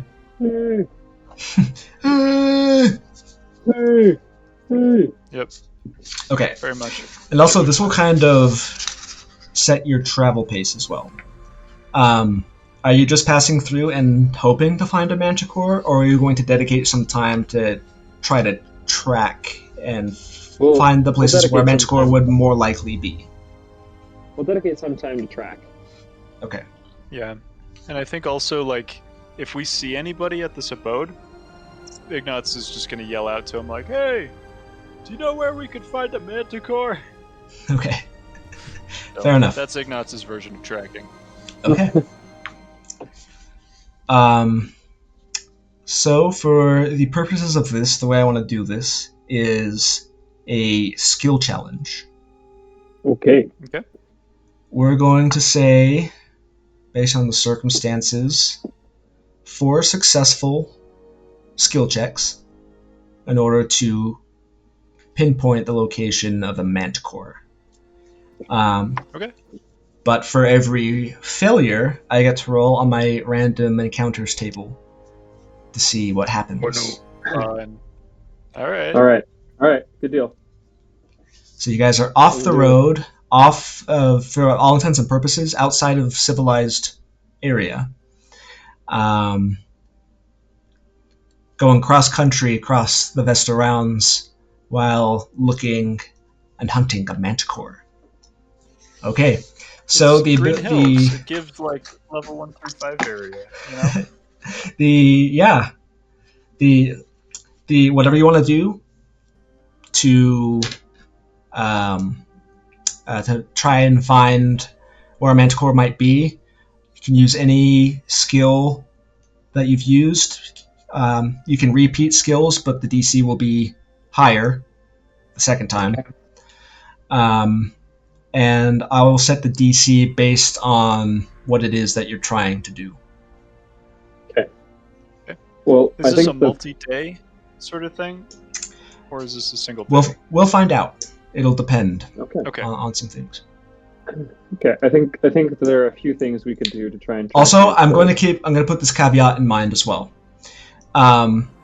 If you come back later to hunt down manticore, if for whatever reason you decide to not keep going, any progress on the skill challenge before will be lost. So you have to start the thing over again. Okay. So I think first and foremost, when looking for a manticore, we should try to identify potential caves So we would want to find an area with like large caves that they would want to be in. We'd want to check for like tracks of not only manticore but potential prey for manticore. So like large cattle, deer, things like that. Something that might be in the area that the manticore might want to eat. So I think that those should probably be like starting points. Okay. I think So also we should have Varys ask for directions if we see anybody at that house. If we see anybody at the house. Yeah. So as we're making our way to the house mhm. in kind of the direction, we'll probably slow down the pace of the horses and we'll kind of walk them a little bit so we can keep an eye on the ground. And all of us kind of looking for tracks of large like prey animals or large like predator type animals. Okay. So just for the narrative aspect of it, I'm assuming that you're taking the horses back down the round that you're on and kind of keeping to the shallows. Unless you guys wanted to take them and climb them up the rounds again. We might climb them back up the rounds. Why don't we do two groups? Okay. Because Let's do two and the reason two. I'm saying We'll this go up, we'll go down. is because Spread out a little the bit. house, the round that Ignat saw, is quite a ways away to the north. Okay. Oh, okay. So yeah, we'll make our way We'll up get there there when slowly. we get there then. Okay. So let's take Can two. we try to let's stick take to two like groups. ridge lines? I mean, there's not so much ridge lines. Each hill is pretty uniform Like in isolated. its shape. Yeah. Okay. But the only thing that kind of breaks it are the small trees and shrubs that kind of dot the thing. Okay. But the trees are a little bit denser, in the in-betweens. Okay. Okay. Okay. And All also, right. So let's do two groups. Ilea and I can go up if you and Mallory want to stay kind of down closer to the base of the rounds. I gotta say, I don't really like the splitting up idea. Just because we're in a dangerous place. That's fair. We're not going to be too far from each other. We'll keep I'd within. rather stay at least within 100 feet. I was gonna say we'll keep within 100 feet, but we'll fan out a little bit. okay. So if you're going to be within 100 feet, that's not far enough away to get to the top of a round, but you could be walking along the side of Around one. We'll walk around the side of it. Okay. So kind of the best of both worlds situation happening here. Excellent. So for the first ability check here, you're looking for tracks. Yes. Okay. Either the tracks of prey or the tracks of a manticore. Yeah, either manticore or large Yes. prey. Okay. So let me set the DC here. I will say survival. Yeah, we'll do survival. Just one of us? Wait, don't tell me what it is yet. I need to set the DC. I know, but I'm just trying to figure out who should roll this. Probably Mallory. Mine is decent. It's wisdom based, so I got a +2. What are Well, we mine's rolling? plus survival. Mine's +2 as well, but what's Mallory's? Let me look. What's your survival? You'll never guess. +2? Yes. +1. All right. So I guess any of us could do it. Yeah. Would you like to, Ignatz? I'm gonna save mine for something else. If we only get to do one each. Ilea also has +2. Okay. Wow, look at us. Nice. Go team. All right. Mallory, do you want to or shall I? Why don't you do it? What are Okay. Ilea's strengths? Like her proficiencies? Athletics, insight, intimidation, religion. Okay. I have very similar, except mine's perception and persuasion. She also has spells, potentially. Like, if anybody has spells that could potentially might be used depending on the situation. So, you're not just limited to skill checks. Yeah. Okay. Okay. Okay, well, I got 17, so for survival. Nice. Okay. You find that after an hour or so of walking around and looking for tracks, most of the tracks that you find seem to be small game, and they Okay. tend to abound most frequently in the areas where the trees are thickest, so not on top of the rounds. You're like, that makes sense. There's more cover. Yeah. Looking at the birds above, birds of prey, they're not going to be out in the open. They'd be able to pick things off. Yeah. And so that gives you your first clue. If where there's food, that's likely where the manticore is going to be, and so it's most likely going to be lower elevations. Okay. So that's one Alright. success. So we'll probably want to stick around this area. Why don't we look while we're here in kind of the tree line? Why don't we look for any damage to the trees? Because manticores are rather sizable.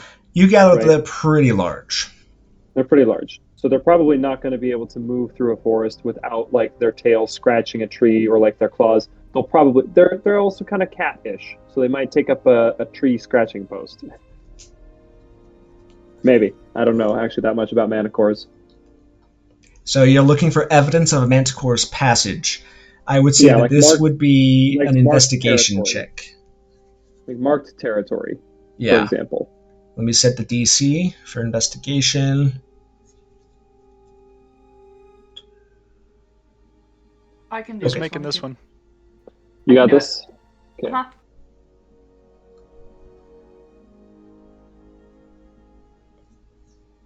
Go ahead and roll when you're ready.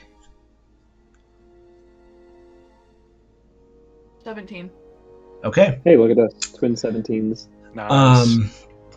So the difficult part is that it's kind of difficult to distinguish natural decay versus something that happened because of a larger actor. There's plenty of broken limbs and trees that kind of are within the area. There's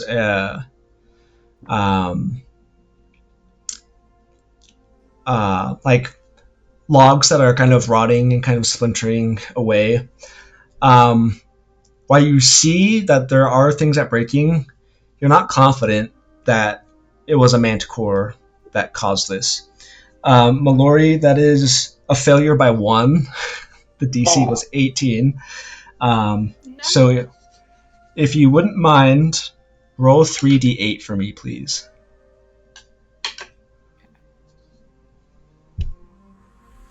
Did I fail too?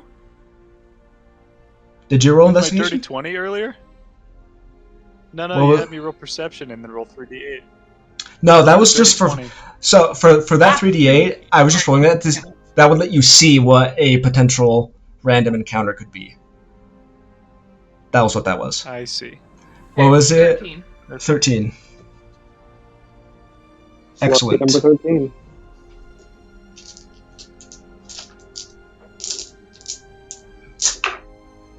Bardic Okay. inspiration.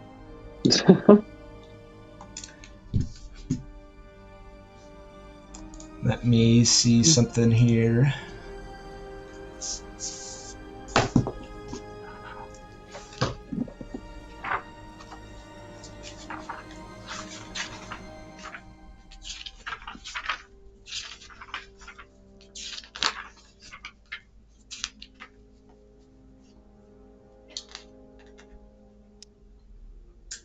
Perfect. Okay. How you done it, Mel?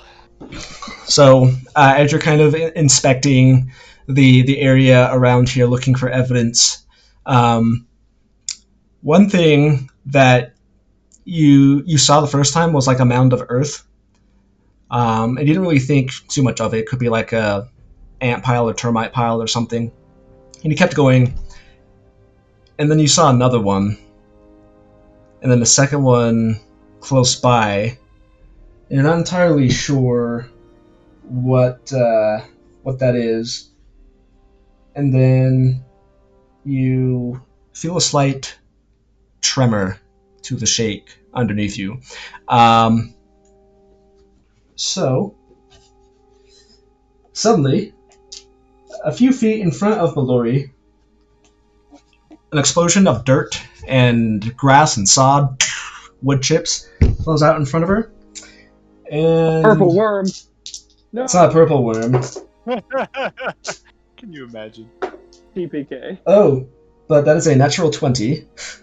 Oh. And Mallory, you take 13 points of slashing damage plus 4 points acid damage. Okay. Oh. And you're suddenly grappled by a large greenish insectoid hand claw as a prairie prowler climbs out of the ground with you snatched. The heck is a prairie prowler? I'm using the stat block of an ankeg. An ankeg? Yeah, this insectoid-looking So creature. we're all pretty close together. Is that right? Yeah. So let me organize a scene here. Okay. And then we will roll initiative shortly. I'm just gonna put it in there that I have something I want to do once we start. Just at the top. Sounds good.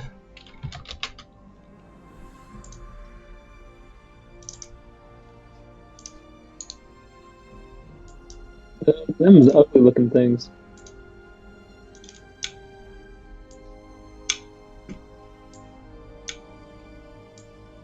My rooster is very irritated in the background. I don't know if you can hear him. No, we're not getting him, so that's okay. Okay.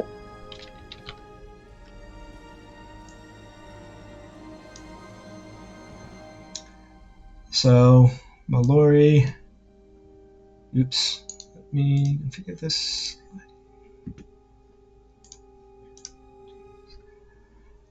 I'm assuming Ignat would be close behind, with Aliyah in the rear and Varys in between, something like that.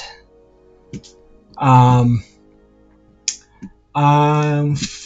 going to say let me draw this out. Freehand. This kind of area is kind of like the tree line, the area between rounds. Where there's trees and bushes, enough that it is difficult terrain to pass through. And we're going to switch the music to battle music. Battle music. Boss B01. All right. Okay. And then let's have everybody roll initiative. Yeah.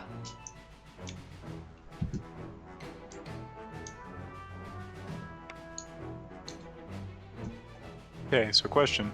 Yes. The prairie prowler comes launching out of the ground and attacks Mel. Would you consider the end of that the end of its turn? It's the end of the surprise round, so okay. Initiative is Do I get a starting reaction now. in the surprise round? No. Unless you have like a No reactions. reaction that is triggered. Yes, I have a reaction that is triggered at the end of an enemy's turn. Okay, then yes, I'd say yeah. Okay. Just double checking something. A creature you can see. Okay. The rune on my armor flashes. No, hang on. This is the stone rune. This would be the silver band flashes. And the eyes of the Ankeg start to turn to stone. Have it roll a wisdom saving throw. Wisdom saving throw for the Ankeg.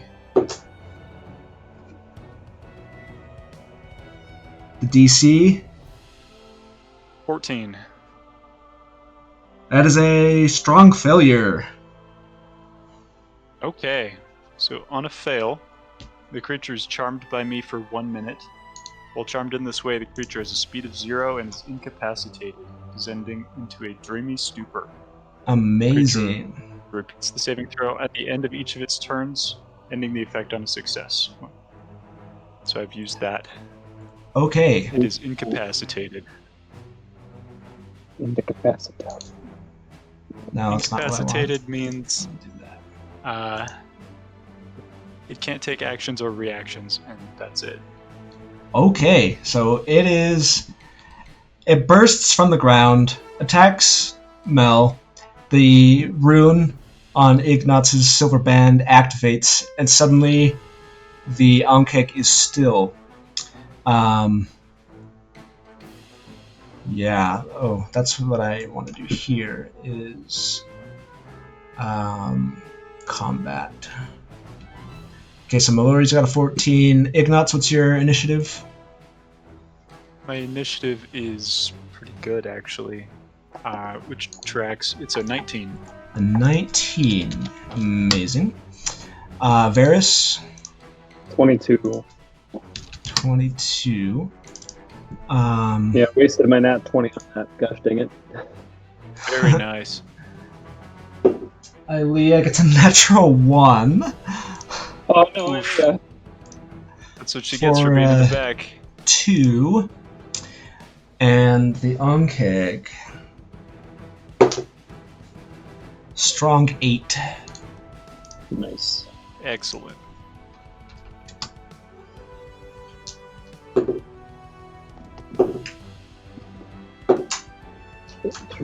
So it repeats its save, is what you said at the end of the turn. At the end of its turn, and that's it. You can hit it all you want.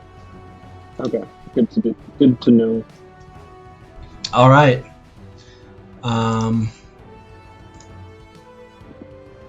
It's like a janky hold monster.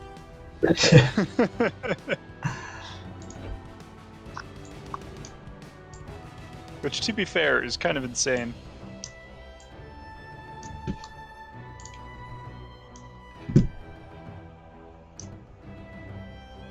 Okay, first up is Varys. Okay, well, I'm gonna go take a step back. Okay, remember that is difficult terrain in here. It is. Are Yes. we on our horses? Oh, you're... No, we went on foot so that we could Okay. look at things. Yeah, I don't want to... would be on foot for investigation purposes. Yeah. Yeah. Yeah, I'd say based on the nature, you would probably been towing them along. And just for the ease of things, I'm not going to worry about the horses in this encounter. All right. Okay, that's all my movement. Yeah. And I want to keep this thing locked down. So I'm gonna hit it with a mind sliver. Okay. So have it make an intelligence Perfect. save. Have it make an intelligence saving throw.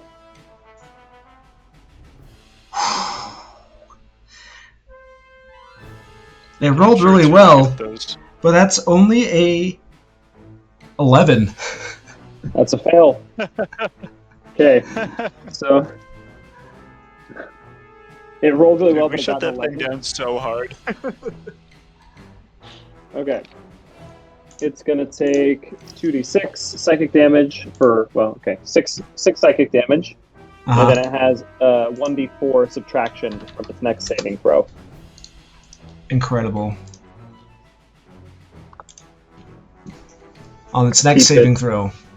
On its next saving throw, so we'll Keep it locked down. keep it locked down. That's the goal. So it looks like an ankeg. It's a prairie prowler.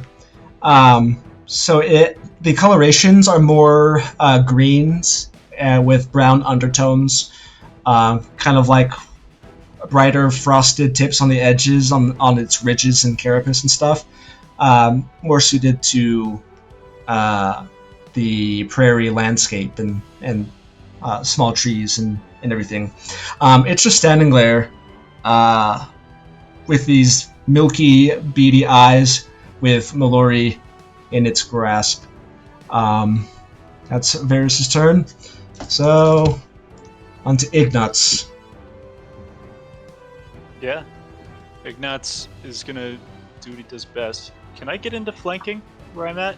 it's difficult terrain, right? Yeah. Would this be flanking with, or this maybe with metal? Because there's a square of it in between us. It's kind of tricky because she's grappled from the circumstance. Oh, okay. Currently, I don't think you'd be able to. And when she did get free, you'd have to get to this spot to Okay. get flanking on the large creature. Is it large? Yeah. Okay. So what I will do is I will. First things first. I'm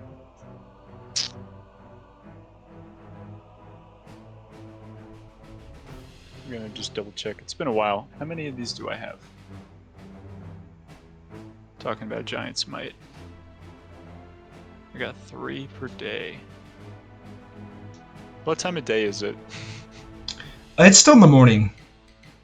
You've been Still morning? traveling for maybe a couple hours, Okay. if I recall correctly. I'm not feeling the heat right now, so I'm gonna not.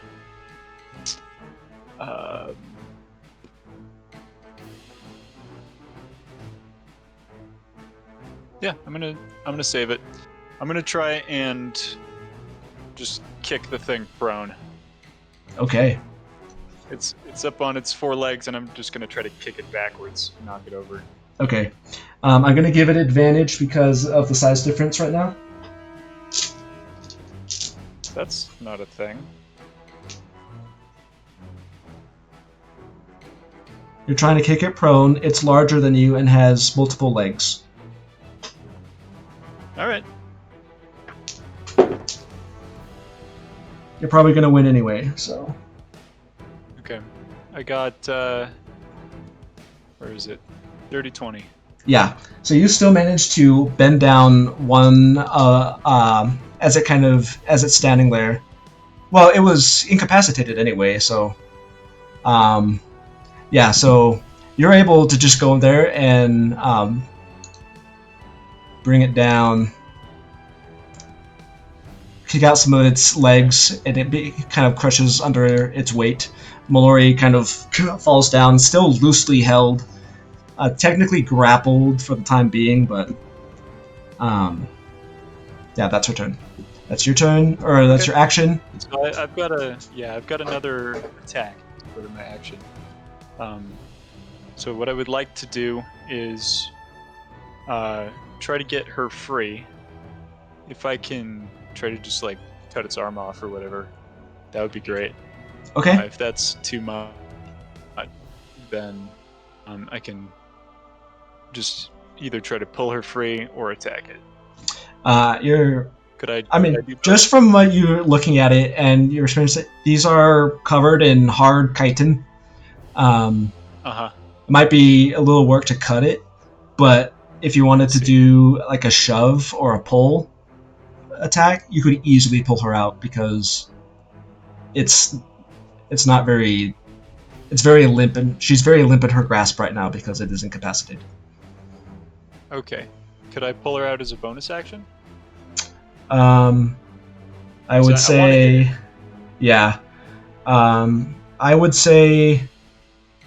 probably not. You know what? I'll just let her be. She's gonna get to go before it anyway. It's gonna be fine. I'm just gonna hit it. Okay. You have an advantage. I reach over to my left hip, and with a click, the temperature in the vicinity drops by like 10 degrees. And I pull forth the Frostbrand Rapier. Yes. And, make like, put out my left hand like I'm getting some balance, but I'm holding a shield, so it's a little weird. And I go and kind of like mimic a dexterous stab at it. But it's very obviously not intended. Intended to work like that. That's far too bright. So Frostbrand Rapier, I got a 15 to hit. A 15 will hit. Okay. Oh, I've never seen that before. That's interesting. I like that. I like that you said that. 8 plus 4 plus 7. That's a lot of damage. Okay, That's a lot 19 total. 19. Yeah, so that's 8 piercing, 4 cold damage, and then another 7 piercing damage. Yeah. Okay. So I just skewer this thing. You swing the frostbound rapier, and trails of condensed air whip past as you swing it down, and you hit it right in a joint, one of the kind of, I guess, shoulder blades of the other claw that doesn't have Mallory, and you see kind of shards of chitin kind of rip off of it. Amazing. Ignatz kind of goes, ho ho ho! This thing's got some bite. Frostbite. And that's my turn. Okay. Next turn. There's another rumbling sound as another one clambers out and pulls up. No, not that one. This one. Does a little spin. Mm-hmm. And it's going to see if it came out far enough. It's going to move a little bit closer, and it's going to do between its large mandibles. It clicks and it opens up, and it rears forth its head, and a stream of dark liquid comes out in a line, hitting both Varys and Ilea. Both of you, I need you to make dexterity saving throws. Yeah, well, that's a 7, so... Okay. And for Ilea, another natural one. oh my gosh, yeah. Good grief. So She's having a bad she day. Again. actually falls prone from that natural one. Oh boy. Both of you take 13 points of acid damage. Mm. Oh boy. Yeesh. That's a hit. That's a chunk.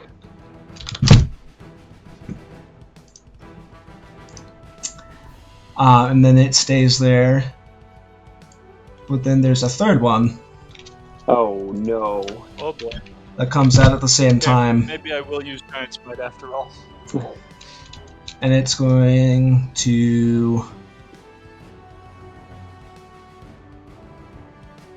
5, 10, 15, 20. Try to bite Ilea prone on the ground.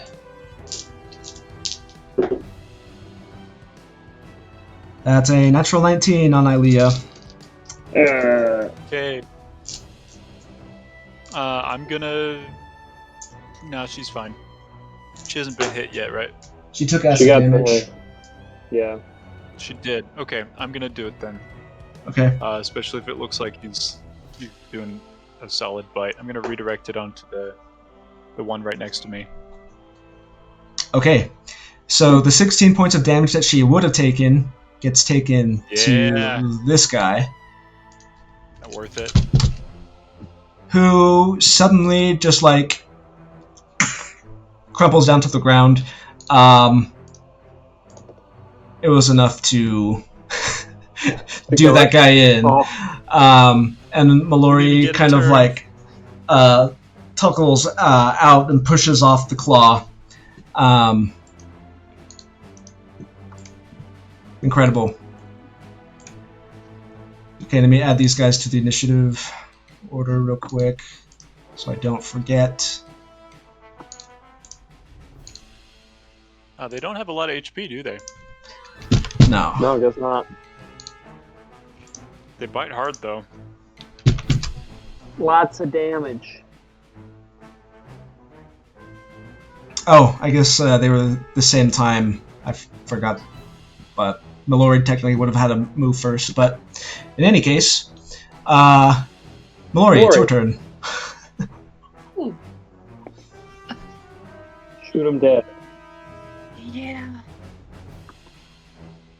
Yeah, I'm gonna try and shoot this guy with my short bow. The one Okay. by Ilea. You have clear line of sight because she's on the ground, not obstructing your view. Sweet. Okay. Does a 15 hit? A 15 does hit. Very nice. Ooh. I was like, Rip that it to could go shreds. 15 is what I rolled to hit. So, This Prairie Prowler. this chitin's nothing to write home about, apparently. Since Ilea is within 5 feet of it, do I get sneak attack? Is she within Technically, 5 feet of it? yes. You do get sneak attack. Yes! Even though she's on the ground, she's enough of a distraction. Go. The Prairie Prowler is preoccupied with her at the moment and doesn't seem to care about you, and so this attack, it literally did not see it coming. Okay, that's gonna be a total of 14 damage. Okay.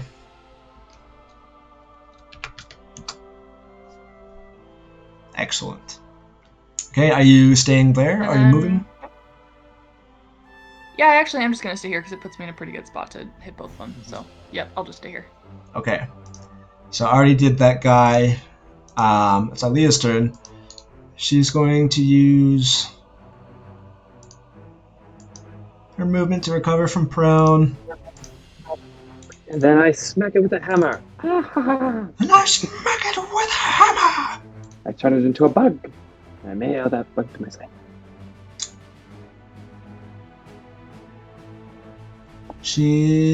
Yeah.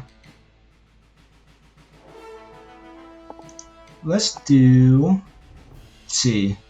She's seen how they move. She's going to try a Sacred Flame. Yeah. Let's You go. can do it. It's gotta work eventually, right? Yep, one of these days.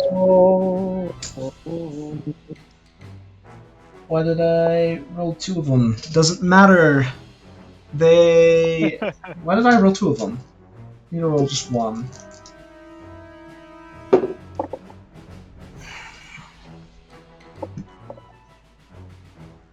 You gotta be kidding me. Did they succeed? It succeeded by 1. Wow. Ah, buddy. That's about right. Wow. These guys are not dexterous. It should have worked. By all accounts. It should have worked, and it did not. So, Well, it counts. It makes no sense. that's Ilea. She's going to pull out her, I think she has a mace. Yeah, the mace is coming out for these guys. And that's pretty much all she can do. Mace in the face. Mace to the face. Varys, it is your go. You watch 2 more Alright. climb out. One of them spat a line of acid at you, ruining your robes I'm and running your away. face. Not his bread and butter. I'm running away. Okay. And then...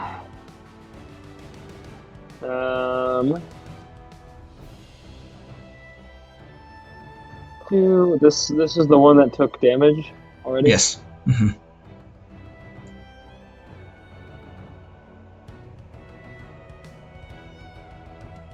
You know what? We're just gonna keep How much it simple. damage did Mel do? 14. Is it on 14? Nice. 14. Yeah, because you're gonna get a turn before that one goes. So you know what, I'm gonna try and reduce some damage. I'm gonna just cast Asleep.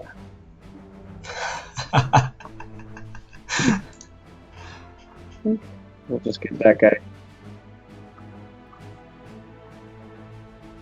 We'll just knock him out. I love it. Unless I roll absolutely terrible. Oh. Oh boy. It unfortunately is not enough to bring it down to unconsciousness. Oh Yeah. boy. That's what I was worried about. You had a 50-50 shot based on the I know, distribution, but it was close. It was close. Just bad rolls. Bad rolls. that's unfortunate, buddy. All right. These Well, things do happen. nothing to be done. All right, that's you, Iggy. All right, Ziggy Stardust is coming in hot.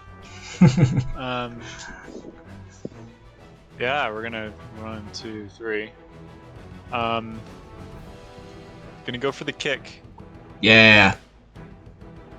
Yep. So does it roll with advantage again? Is this because you're trying to knock it prone? I'm just kicking it prone again, just like Yeah. before. Yeah. It does have advantage. Varus does have a thing that he can get rid of that if he wants to. I will negate that I'll tell you advantage. though, you see me come in with like a pretty solid kick. I've already rolled and I got a 25. It rolled a natural 1. There we go. All right. Okay, kick it solidly to the ground. Rapier Dead. coming out with advantage. These buttons are really small. I clicked the wrong one a lot. You Don't kicked worry, it dead. it's probably the right button. Let's be honest. So because it rolled a natural 1, since you're just trying to knock it prone, I will let you do your like unarmed strike damage. Unarmed. Okay. My unarmed damage is 6 bludgeoning. So I a just 6. stomp this thing. Yeah. 6 damage to that guy. You just come over and just like, I imagine like a falcon kick kind of deal, just like, oh! Good kick. There's flames too. It's perfect. You like slide along the ground and you take out the 3 legs or the 2 legs or however many it has on one side and it just full on crashes to the ground. And a small rock that was there hits it in the face and you see kind of the chitinous plate on its face kind of chip a little bit. I pop to my feet and I rear back with the frostband rapier and I go right for that hole in the chitin. Go for it. I get a 24 to hit. Yeah, definitely hits. Ooh. Okay. You see a tiny puff of cold as it takes 1 frost damage, followed by 13 piercing damage to the face. Okay. It's looking rough. It's looking Alright. real rough. I look it in the eye and I say, "Oh, you think we're done?" And I action surge and I swing again. Amazing. Thoughts? That's a 17 to hit. Yeah. Another tiny puff as it takes 1 cold damage again. And this time takes... Oh, I can do math.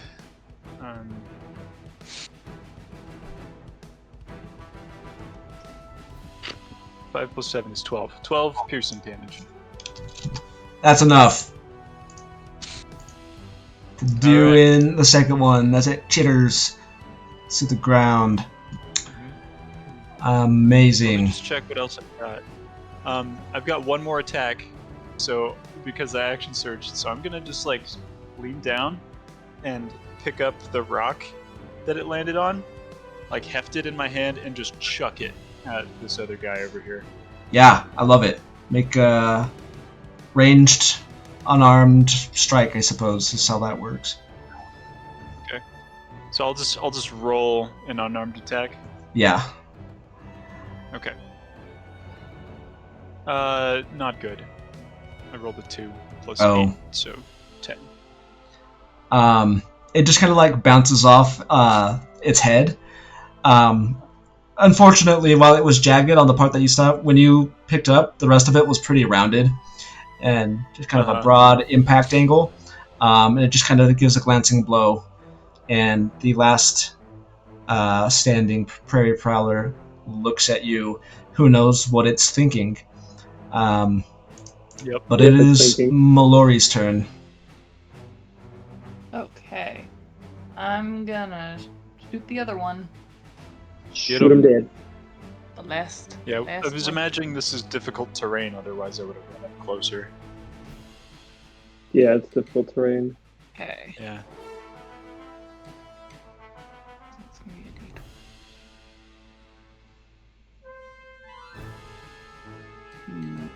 13? A 13 will miss. I knew it. I feel like you've been rolling pretty low. Today, Yeah. I am using all online dice today. There So you it could go. be the online dice curse. I'm like, just making sure, like, are you adding your bonuses correctly and everything? Yeah, no, I am. I'm just also crying inside. Okay. Yeah, because it's Ignatz, after the rock glances off, you go, oh, dang. And then you see an arrow hit the same spot, glance off, and you go, what? Mallory? What's going on? And I'm No, pissed. no, Mel, that part's hard. Go somewhere else. Yeah, I see that. Yes, yeah. Yeah. Is that it for your turn? You You don't have extra attack, do you? No. Not yet. Yeah. Unfortunately, that's gonna be it for me. Okay. So I should Um, hide. We're in the forest. Yeah, bonus action dash. I like run away. I'm out of here. Well, you could go hide. You Do could go whatever hide you want. behind the. You could go hide behind the other dead one. They'll The dead never one know that where you're you behind. Yeah, you all lose me. Nah, I'll just stay where I am since it's just the one left. Okay. This creature's pretty stupid.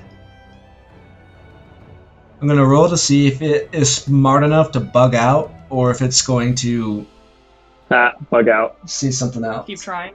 So I'm going to give it a 20% chance of success. All right.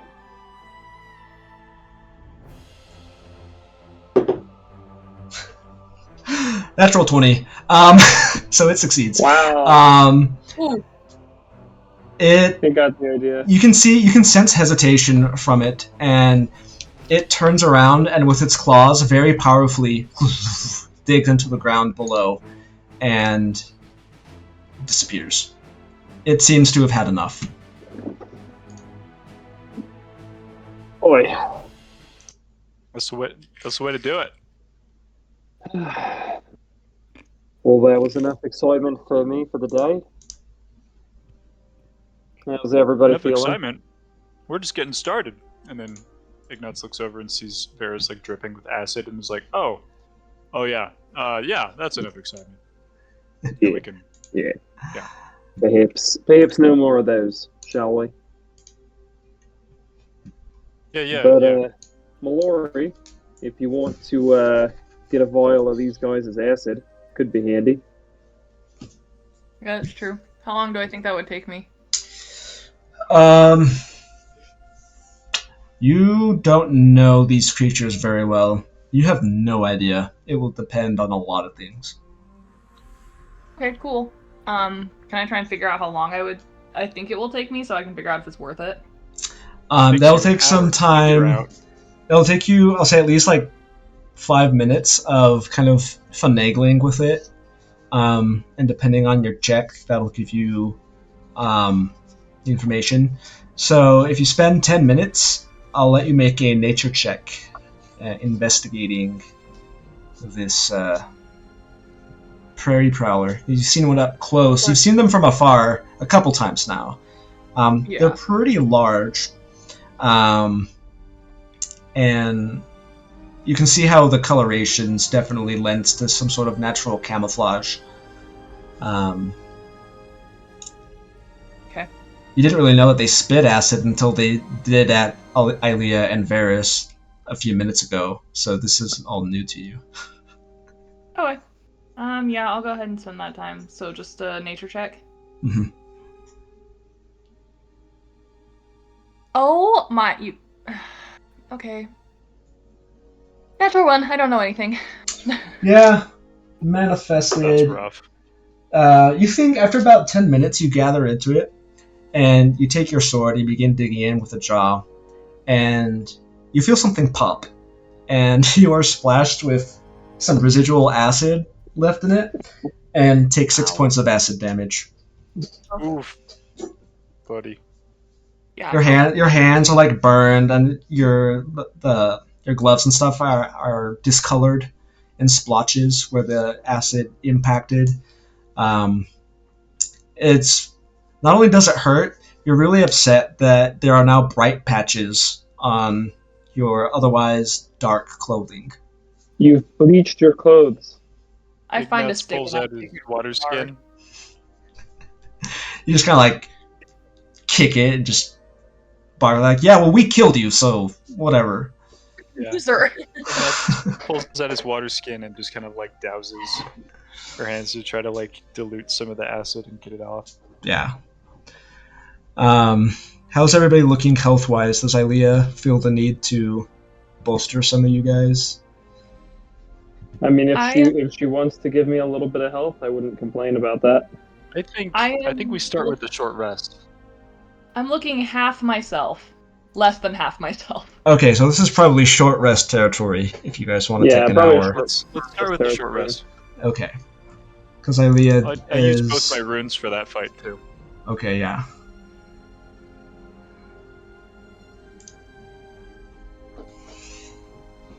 Yeah, during that time, I think Ignatz is going to get to work with one of his hand axes and just start chopping up bits of the bugs, just like the legs and stuff.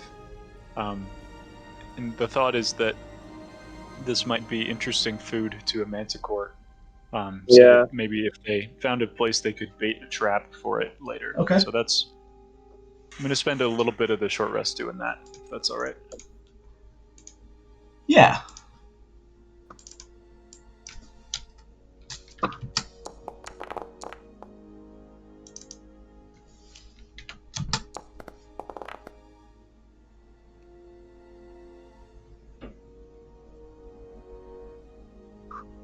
Oh, it rolled them automatically.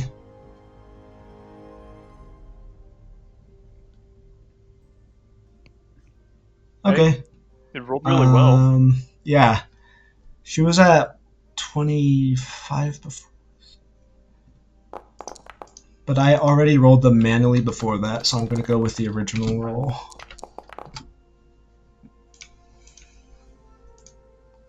So Ilea's almost at full. I got the exact same rolls on the dice as I did on mine. Wow. That's awesome. Impressive. So I did not get hit, so I'm not rolling any hit dice. all right. They went for everyone else. But you. I got some work done though. Yeah. Oh yeah. So That Frostband Rapier is fantastic. by the time you guys feel rested and you have some minced prairie prowler bits in stow, the sun is reaching its apex. It's about noon by the time this finishes. All right. And you gather that maybe 1 or 2 rounds further ahead will be the round that had the terraced landscaping and the house. Okay. So probably another half hour of travel. Why don't we make our way? Why don't we make our way there? And while we're going that way, let's just keep an eye out for like large caves, perhaps. Okay. There has not been a perception check done yet, so if you want this to be your perception check, we can do that here. Yeah. Do we want to do perception? Okay, I have the DC. Okay. Do you want me to roll? I'm pretty perceptive. What do you Go got? for it. I got a +5. Yeah, go for it. Oh yeah, baby. That's a 24. Okay. Heck yeah. For future reference, I'm more perceptive than you. Oh, are you? You know. Oh, But that's that was a great right. Expertise. You got like the. Yes. That's right. What do you have? +8. Oh, wow. Okay. Mhm. Well, Yeah. which I forgot because we just did expertise, but next time I will remember. Yes. Okay, good to know for next time. Varys' dice are being kinder today, though. So Yeah. Yeah, we maybe don't need a roll.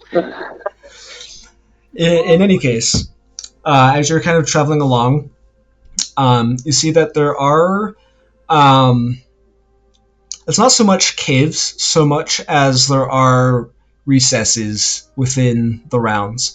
Now that you've kind of several hours journey within the area of the Vesta Rounds, the hills that you're seeing are getting taller and a lot steeper at the base. So it's almost more of like a slant that you can indeed up to all fours to kind of get at least the initial part over.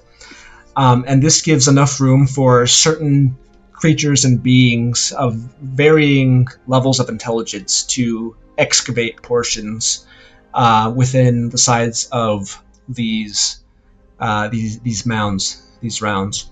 And you're seeing that, once again, most of these are occurring at the base, reinforcing your previous conclusion that if we're most likely to find a manticore, being down here in the shallows is probably the best place to be. That is your second success. Nice. And about this time, do we make it to the? Yeah. So another half hour or so passes, and as you're coming around another round, you see kind of in between the small trees that are your current path, one of these large rounds, and you can see that it has been terraced so that it has a rigid Minecraft feel of a hill. It's got some of these steps that have bushes and plants in very orderly and arranged patterns. Yes, Varys appreciates. They're not rigidly spaced in the sense that it is a rounded landscape, but the design takes that into consideration so that the row of planted shrubs are slightly offset from the interior row, so that it is very pleasing to the eye. And as you can see, up at the very top, just the faint top edge of the smoke from the chimney up above. The round is very broad at the top, so you can't see the house from your current vantage point, but you do see what appears to be a pathway of some kind, cobbled steps that kind of move in between the terraces and spiraling up and around. Okay. Is there a gate? There's not really a gate. Well, let me think. There's a gate in the sense like properties being marked. There's like a kind of around the very edge of this round is a kind of low cobbled wall that only comes up to about your waist. On the inside, the whole area is very, very landscaped. You can see posts that look like they might hold torches, kind of along the path going up. If you're trying to get a gauge on how inviting this scenario is, if somebody would like to make I'll say an insight check, if whoever would like to. I'd do it. Insight check. Natural 20 for 25. Okay. Wow. You get the sense that anybody who decides to make their living out in a place such as the Vesta Rounds definitely values isolation. However, that said, you're taking a look at the meticulous effort that has been put into the landscaping of this entire round. Whoever's been here has been here for a while, if they're the only one that has done it, or they had help. Anybody that puts that much effort to make a landscape an appearance such as this wouldn't just do it for themselves. They would definitely do this with the intent of others to see. Okay. While you get that, there is definitely a sense of, this is my territory. Whatever happens, like this is mine. My word is law, kind of thing here. Anybody who would assert their will over an entire round such as this is definitely someone who is, we'll say, very strong-willed. Makes sense. I'll kind of relay that somewhat less eloquently to the rest of the group, and I'll say, yeah, if there's a person living out here on their own, maybe, you know, we offer to trade some of this, and I hold up the onkeg meat, for some information about the manticore, or I don't know, someone who cares this much about the ground looking like this probably doesn't like critters that dig holes in the ground, and so maybe we show them this and they'll think we're awesome, and Right. because we got rid of their backyard pests. They're gophers. But yeah, I'm thinking maybe we try to get their attention from here first before we start walking up the stairs, It's because a bit of a slope, it's though. very much their stuff. Yeah, It's a but bit I'm of a pretty slope. loud. Well, you can try your best to shout from there. Okay. I look around for a gate and not seeing one. I pull out one of my hammers and I smack it against the metal on my shield to make a loud, like, knocking noise 3 times, and I call out, "Buenas!" Yeah. I'll say make a persuasion check. This is not for the skill challenge. Okay. Persuasion You check. have a desk.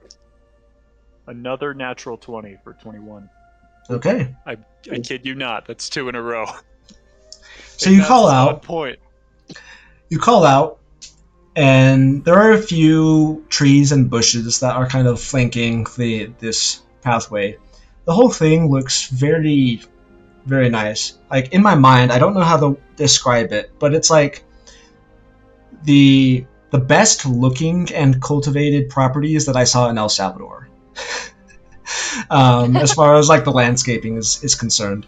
Like low walls, mostly kind of gray, like bright gray cobbled bricks with a few wrought iron workings on top of them. Not necessarily for function so much as for the aesthetic. Just having these this kind of low wall flanking along the side. And as you look up further path, there are places where the steps flatten out into like a landing, granting access to each terrace as it goes up. And some of these trees, after you call out, interestingly, you see a couple of the trees like shake and kind of like move their boughs a little bit in a way that doesn't correlate with the way the wind is blowing. And then you see another shake further up down, and this shake kind of passes further up and down, all the way up through the steps. And Did this person invent a doorbell? You wait for a moment, and then from at the very top of the hill, you see the silhouette of a figure, just the face, just kind of coming up. Kind of hard to see with the sun being at the angle that it is, but you see a humanoid face of some kind. I'm just kind of looking down at you. He seems to be giving a cursory glance. Ignatz is just waving. like big arc. And then you see his hand, like, and he turns back and disappears behind the round again. Well, Was I'd that say a that's summon, that's like an a come on invitation. over? Yes. Okay. All right, well, up we go then. All right. And he seemed chill. Hard to tell from his distance, I bet. Yeah. Hard to tell. But We'll in just any make our way case, up. Up we go. you've made your presence known and seem to have been granted passage. We'll take Okay. it. You start climbing up the steps, and let me just tell you that it is a lot nicer and easier of a climb moving up these steps than trying to climb up this round would be otherwise. And you see more and more details of the landscaping that has been put on. There are like small bushes that look like they might sprout berries relatively soon, now that spring is nearly here. Bringing. And the whole time that you're going, like, you see some of these trees and bushes kind of move and jostle as they pass. Some like leaves that are returning, and also interestingly enough, while most of the trees have been deciduous or evergreen trees, these trees are not conifers, and they already have leaves that are green, despite the recent break in the winter weather. And they kind of shake, and some of the leaves will fall and just kind of dust their path in front of you as you come up to the top. Here at the very top, you see a very nice but simple house. Think Hagrid's hut type from the Harry Potter movies. Cemented brick base with kind of wooden structures built over top. And very much the same type as aesthetic as the round. It is circular and rounded in its walls. There are very few rigid wall or hard lines. Even the chimney is circular, and as you come around, it's landscaped up here as well. There are flower beds. The path goes up to the door. The trees here are a little bit larger and just kind of offer a little bit of shade to cover the sides of the hut. You see the door, even the door itself is rounded at the top. It's not perfectly circular, but it is rounded. And the door is open. It's a hobbit hole. So far, I feel like we have met Connor's self-insert NPC. The mountain man who makes his hill home perfect. It's really good. Little hobbit hole. Yeah, I think we'll walk up to the door and kind of poke our heads in. Okay. Hello. Inside, it is much warmer. It's cozy. You can smell smells like fish that is cooking, which is intriguing. You're like, so far what you've seen, there's not really any places to find fish, but fish has been cooking. Then you see a figure kind of walk in front of the entryway and says in a deep voice, "Come in. Visit for a short time." And he kind of gestures you to come in and enter. I think Ignaz just goes in. We tie up the horses outside. Oh, sir, do you mind if we tie up the horses outside so we don't... They'll be fine where they are. They'll stay. all right. Can I get a vibe check on this guy now that we're closer? Yeah. You step inside, and kind of stepping out of the sunlight, your eyes adjust to the relatively more dim coloration of the interior. Your first thought is half-orc, but there's something a little bit different about it. While he does have kind of an underbite, this figure, and a few teeth that almost look like tusks that kind of come out, you can just barely see the tips of them. The figure that you see is a dark-skinned humanoid with black hair that is long, kind of tumbling past, almost like a mane. He's wearing very simple, tattered kind of cloths, which is interesting that he's wearing something like that based on the relative grandeur that you've seen from the area outside. He sits down, and there's a small kettle of tea that seems to be on a small contained flame on the table that has been heating. If you want to make an insight check based on his overall bearing, you may do so. Yes, please. He's a quarter orc. Got a 17. 17, okay. The overall vibe that you get from him is curiosity. He's intrigued by your presence, curious to know why you've come, what you have to offer. And the sense is, if you're interesting, it'll be a much more pleasant experience. You feel like you want to kind of live up to that expectation. I see. All right. Well, without much of that context, I'm just going to start off and say, I've got to say thank you for having us. I'm not one for flattering words, but I have to say this whole setup that you have here is quite beautiful. It's quite the organized piece of artwork, quite frankly. Well, I am glad that you appreciate it. He takes off the kettle and has now a few teacups and has begun pouring them. He says, I took great pride and care in creating this. Now, I can see that. please, take a seat. And he gestures a little bit more insistently to sit down at the small tea table.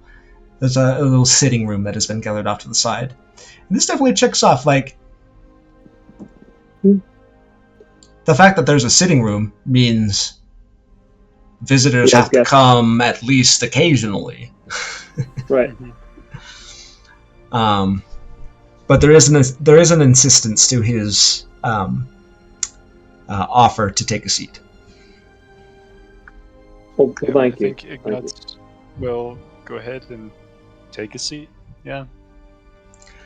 You guys all sit down, and one by one, he puts these little teacups and saucers full with this clear, light greenish liquid, this light green tea, you assume, and place it down in front of you. And then he sits down at a slightly larger armchair, kind of crosses his fingers in front of you. Now, you will tell me your names, and you will drink tea that I have provided. I look over at Ilea. She had protection from poison. She doesn't have detect, I don't think. Mm-hmm. You're right. We didn't do the detect poison, just the protection. Yeah, she has the protection from poison. Is it just on one person? Mm-hmm. Okay. But if it does end up being poisoned, she can use that to get rid of it. So I was gonna say Okay. she can protect us after the fact. As a fire genasi resistant to the heat, I look over at her, make eye contact, and I just like down the whole thing in one go. okay. How do you Before anyone else think? can act. How do you think Ignatz would regard tea? A drink that is kind of bitter, herbal by nature. How do you think he feels about tea beverages? Honestly, Ignatz has always had kind of a strange relationship with water-based drinks in general, being a fire elemental. So I think he has just kind of enjoyed the sensation mostly and the flavor, but it never really like sits in his stomach, so to speak. It always just kind of like is infused quickly. Mm-hmm. Yeah. And like when he drinks tea, steam just like pours out of his nose, right? Like more than you would expect off of anybody. Mm-hmm. And for the most part, because of the intensity of like the heat and the various things going on with his physiology, he doesn't really get the more delicate flavors of tea very often. So he likes his tea really strong when he does have it, so that he kind of can experience it. So if this is a more mild tea, he might just experience it as like hot water, which Yeah. immediately becomes steam. The initial taste is pretty much what you expect. The flavor is more contained in the kind of residual odor that arises from it. There's not as much of a flavor in the liquid itself, so much as is smelt to be tasted. It's warm, which you prefer when it comes to water-based drinks. And you take and you swallow, and it kind of coats your throat in a satisfying way. And when the steam comes out, you feel your airways have been cleared. It's like the air is more fresh and crisp. It's a very interesting, and despite the flavor, kind of an enjoyable experience. And I think also just keeping in mind that Ignatz has decided that he needs to be entertaining and interesting, will attempt to blow a smoke ring with the steam, just to Yeah, it kind of just like puffs out. Doesn't really have the material to really make a smoke ring, but you catch his eyes, and you swear you see a little twinkle behind them. You took your drink, and he is still expecting and awaiting a response. And he was waiting for our names, right? Mm-hmm. What exactly did he say? You will tell me your names? He will tell me your names, and he will drink tea Okay. that I have provided. And I say, a pleasure to meet you. My name is Ignatz. This is delicious, by the way. And I kind of look around at the others. I'm Ilea, and she'll kind of do another like side eye to you real quick and take another sip. Kind of smack it and taste it. And look to the other two. I'm not experiencing any effects of poison, right? No. Okay. I downed it all in one go and metabolized it as fast as I could, so that if anything was going to happen, it would happen really quickly. So I was the guinea pig, and it looks like everything's fine. I'll take a sip of mine. Mm-hmm. He's looking at you, waiting for you to answer the question. And this is... Your mouth moved, Ainsley, but we didn't hear you. Oh, rip. I said I'm Mel. Oh. He nods to you and then looks to the Githzerai, who is also muted and forgot he's muted. Yep. All right. This whole time I've been talking. Oh, right. dear. It's okay. I also get him to say, Varys. Varys. It was a pleasure to meet you. My name is Harik. Harik or Herrick, depending on how you say it. Heretic? No, Herrick. Well, it was a pleasure. You're a very kind host. He kind of sits Now, there with the jaw forward and the little tips of two teeth kind of stepping out. Well, Herrick, I'd like to be clear. We're just passing through. We have no intentions of staying long. But we are on the trail and we heard that there's a manticore potentially in this area. And that's kind of the main thing that keeps us here. A manticore. Keeps us moving through. Yeah, have you seen any? They're hard to miss. No, I am quite familiar with these manticores, yes. Why are you hunting a manticore? It's a very long story, but we have need of the spikes on a manticore. Hmm. And so here we are hunting them. And so you have come here. Why? Well, we're already passing through the area. So this happened to be on the way. And we thought maybe you being a local here, you'd know something about maybe where we could find one if there was one nearby. Or if there's one bothering you, of course. Yeah. No, not particularly nearby, no. Haven't seen one for a while. They tend to avoid my domain, so to speak. Yeah. Well, I'm Can't sure imagine that's why the lawn is beautiful. nevertheless, I'm sure that's good news for you. It is by design. Huh? It is by design You- that they do not come here frequently.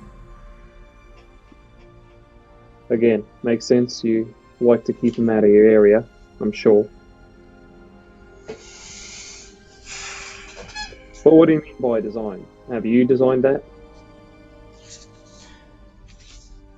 I have various methods at my disposal to protect that which I claim my own.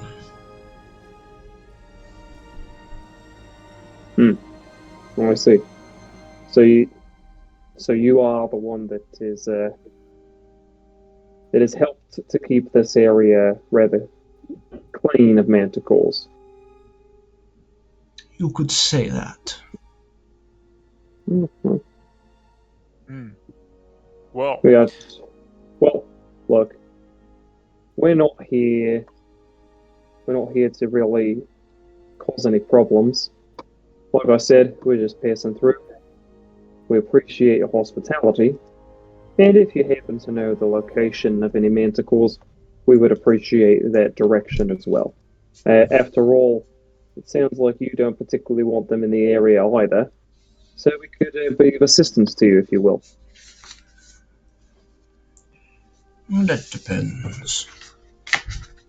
Yeah, I suppose Things it does. that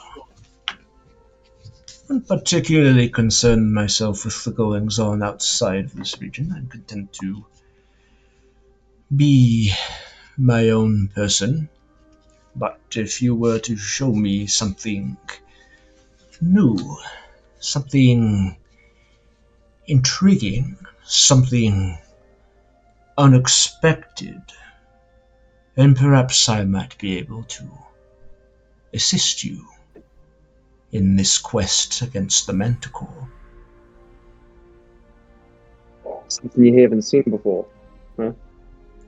And whatever happens from this point on, this will be considered I think it's the. been pondering it up to this point. So this is we're going to get into the skill challenge aspect for this point here. So Okay. So still a skill challenge. yes. Okay. And I'll let you know what role will be the for sure one for the challenge. There might be some other associated roles that might have an effect. Well, someone like yourself, I imagine you are well versed or experienced, no?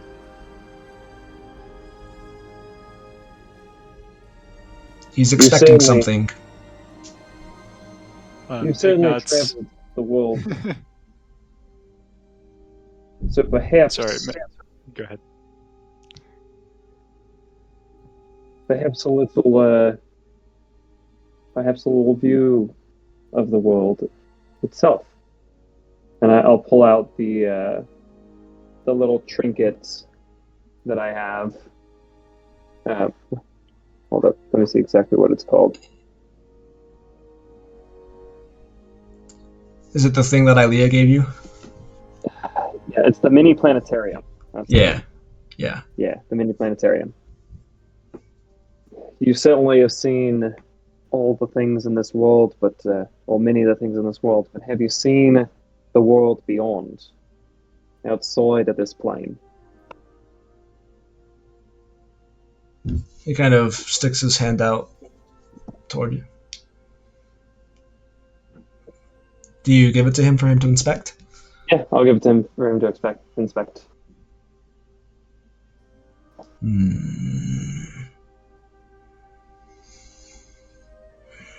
It is something, but I don't understand what this has to do with the world beyond. Here's a little miniature example, model, if you will. I don't understand much what that means. He gives it back to you. He seems nonplussed. You gather simply due to a lack of understanding. Okay. Ignatz thinks back to the beautiful garden surrounding this place. Not a ton of birds, would you say? Does he have like a bunch of birds? Actually, there were quite a few small birds that kind of flitted in between. You saw birdhouses on some of the trees. Okay. You even saw some of the trees kind of move and kind of be more accommodating to some of the small birds that perched on it. Okay. So he's obviously a fan of birds. So Ignatz will set down his large backpack on the ground and rummages through the edges for a moment and carefully pulls out a massive white peacock feather and holds it up and says, I see from your birdhouses you're a lover of birds. Have you seen a bird with feathers such as this before? And I hand it over to him.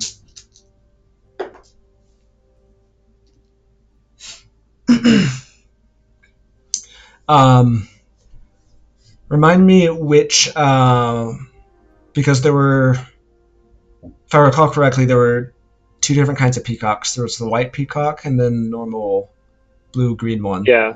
Which feather do you pull told out? me it was the white one. The white one. You told Okay. me it was the white one that I got. Yeah. Okay. So he cocks his head to the side and he gestures to take it from you to inspect. Yeah. He kind of runs his finger across it, and it's this long white feather that comes up to like black and blue and a slight ring of red eye on top. This is intriguing. I have not seen one of this coloration before. Yeah, we were helping out some folks just to the west of here just a day or so ago, and there was this fella who had these beautiful birds, and one of them dropped this feather, and I took it with me. I thought it was gorgeous, and I figured that you might as well. It is beautiful. May I keep it? So Ignatz looks at it for a moment, and then just nods. Yes, for your hospitality. I consider it a gift. He gets up in one stride, kind of walks back behind, and you can just see a little bit of the chimney, the fireplace. There's a simple mantle that has a few other odds and ends on it, and he kind of sets it down behind some of the other things and props it up and kind of regards it there and kind of thinks to himself. And as he comes back, he's muttered, "We'll find the perfect place for it eventually." And he settles down. So that reduced the DC for the ability check. Great. Okay. And he gets down and he says, "This is nice, but I want to see something happen. Odds and ends I can find and collect, which I appreciate. But I can tell from you that you are of unique abilities." Looks over at Varys in his traveling robes and Aelia in her armor. "Surely there are some feats that you are capable of that would entertain me." Well, you seem versed in the ways of magic, then, are you not? He doesn't answer, he just keeps looking expectantly. Oh, very well then. Perhaps a little demonstration of the holy magic. The power of the gold. Here's what Aelia can do. She's going to cast, for the first time ever, I think, Spirit Guardians. And nice. designate everybody as an ally, so it's just for the visual effect. Smart. And so Aelia says, "Perhaps this might be something you wished." And she kind of bows her head, kind of absently rubs at her wrist, and mutters something in a celestial incantation. And suddenly you see kind of like mist rising up off of the ground and coalescing into various forms of woodland creatures. You see squirrels and a raccoon. There's some possums that are hanging around. And kind of amidst this whole thing, a bear. It's a bear. And they just kind of like fill the space, kind of these incorporeal beings that move around. Only very faint colorations to them. But within their presence, you feel, all of you, a sense of warm comfort. Almost like the comfort of familiarity, like of coming home after a long time away.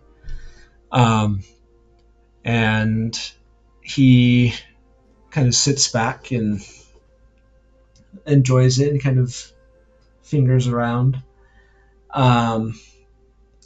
So for the purpose of this will be the final ability check. I have the DC. And we'll make this a performance check for the group. So I'll say 2 people can roll, and the highest roll will be taken.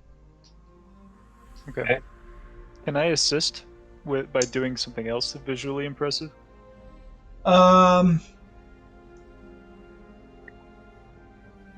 Sure. It doesn't Sure. really matter. Do you want my roll? Would it? Okay. I got a natural 20 anyway. So Okay. Okay, that's fine. You already rolled. Excellent. sorry, I was going. Oh, I you're was like, good. do this. You never have So- to apologize for rolling a natural 20. A natural 20. True. So the way that works is all these woodland creatures kind of moving around, which he seems enthralled by. And Varys, you notice that in particular, he fixates upon one of these woodland creatures, which looks like a boar. A large swine with 2 tusks that come out, and he seems to be really focused on this one. And the Guardians kind of do some of these like whimsical things that they wouldn't actually do. They're like dancing around and doing pirouettes and cartwheeling through the air and all sorts of these things. And he says, "Now this is something new. This is something I hadn't seen before. This was interesting. This was intriguing. You have been good company. I will assist you in this thing. You wish to know the best places to find a manticore. I will find out for you. Please give me a few minutes. You may make yourselves comfortable here, finish your tea, or produce the grounds outside.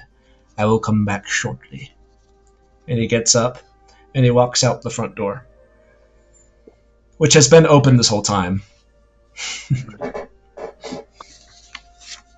Ignatz very carefully stays seated at the table and concentrates on not breaking anything. 1 second.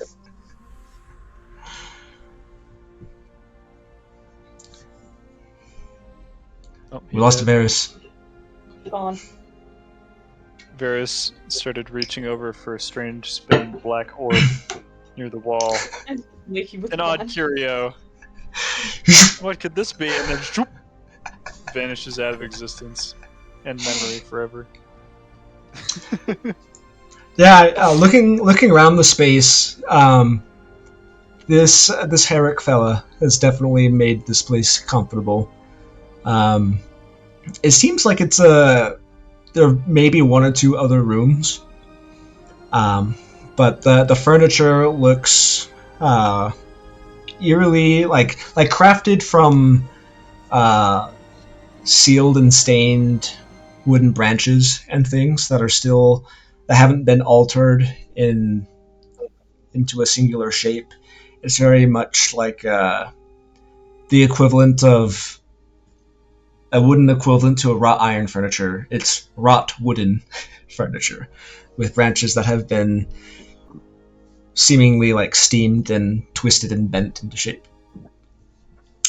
Aliyah stands up and goes outside to kind of wander around and look around the space as well.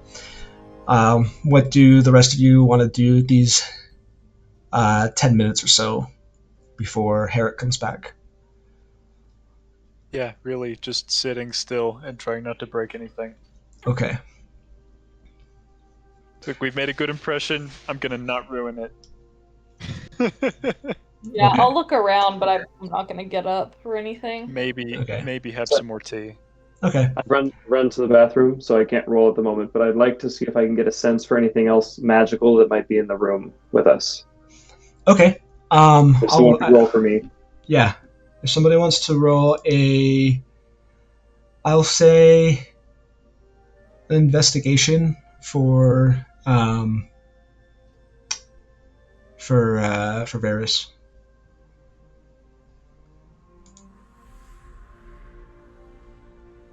Ainsley, you want to do it? Oh wait, I've got dice. I'll do it. Yeah, I will. We can test it. Maybe it's just me. Okay.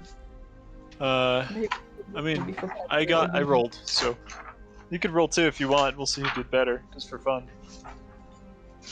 What do we I rolled add? an 8. And we add Varys' investigation, which I'm guessing is probably like a 2 or 3. I rolled an 11. There you go. And yes, it's a +2. +2. Okay. Most of the things here seem pretty mundane from a magical standpoint. There's like small vials of things kind of suspended, floating, placed around. You see like an indoor plant of some kind that is growing, probably a spice of some kind, or like a basil plant.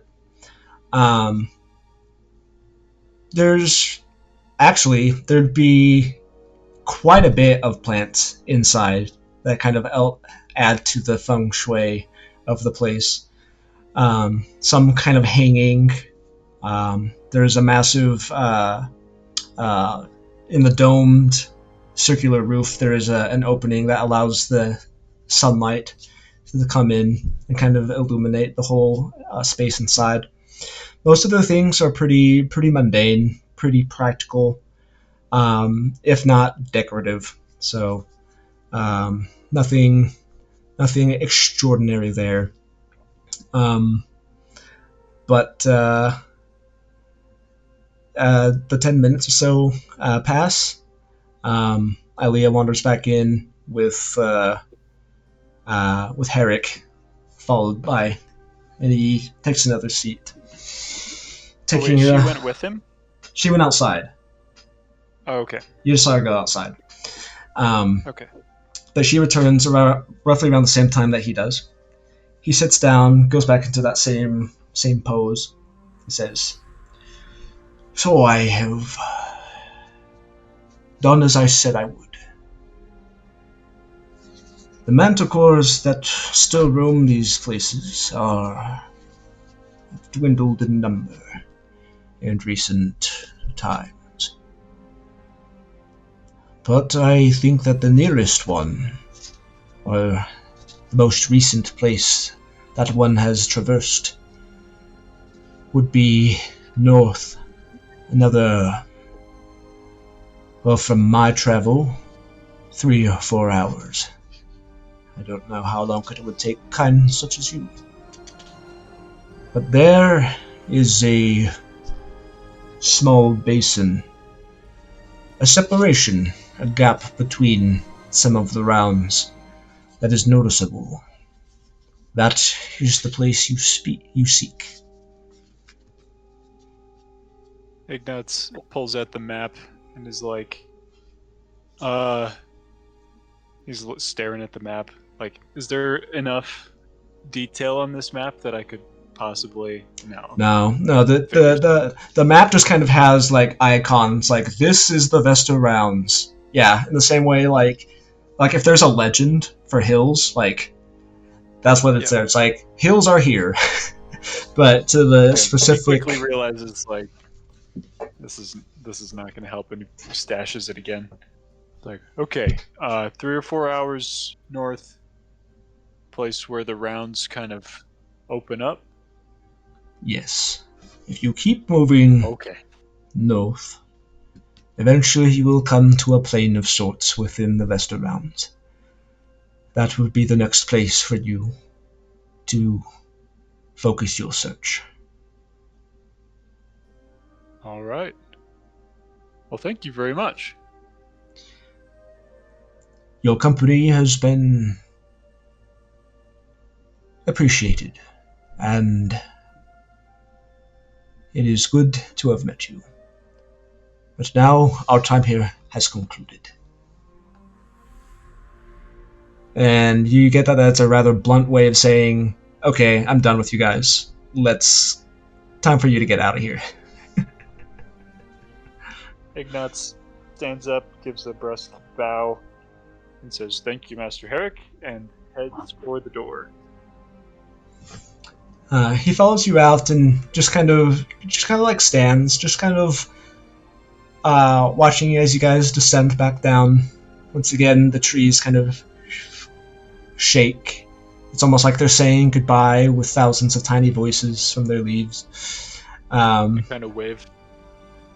One of them waves back. Like, legitimately, its bow, like, moves up and down. And that's awesome.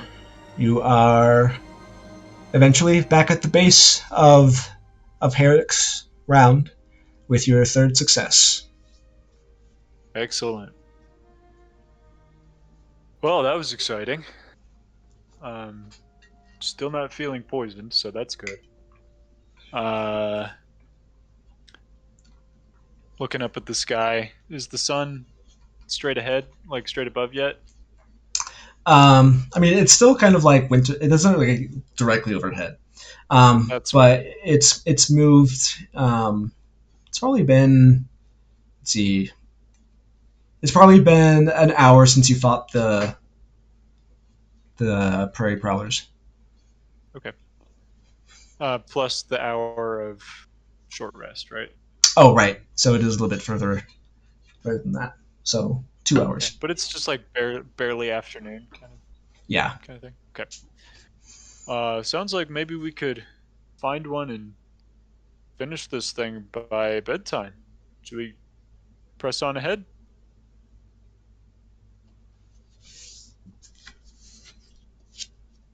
Yes, I reckon. All right, we head Okay. northward. As you're walking, Ilea, who went outside, kind of watched what Herrick was about, and Mhm. she kind of circled back and kind of described best she could the backyard area, which was just as cultivated with like those wooden archways that kind of frame the paths with vines growing over it and everything. Um, and there was a place kind of like in the middle with the trees, a little clearing that she just kind of caught a glimpse of him just kind of sitting down and just like closing his eyes and just like feeling with his hands in the ground. Um, Over the table, he has at least a level in Druid. Yeah, If that fair. wasn't apparent before now. Yeah, we get there. Don't worry. And apparently came back with the information of where to find a manticore. Excellent. And that's how he came back with you. Figured it was something like that. Yeah. So, the journey continues. Pressing on.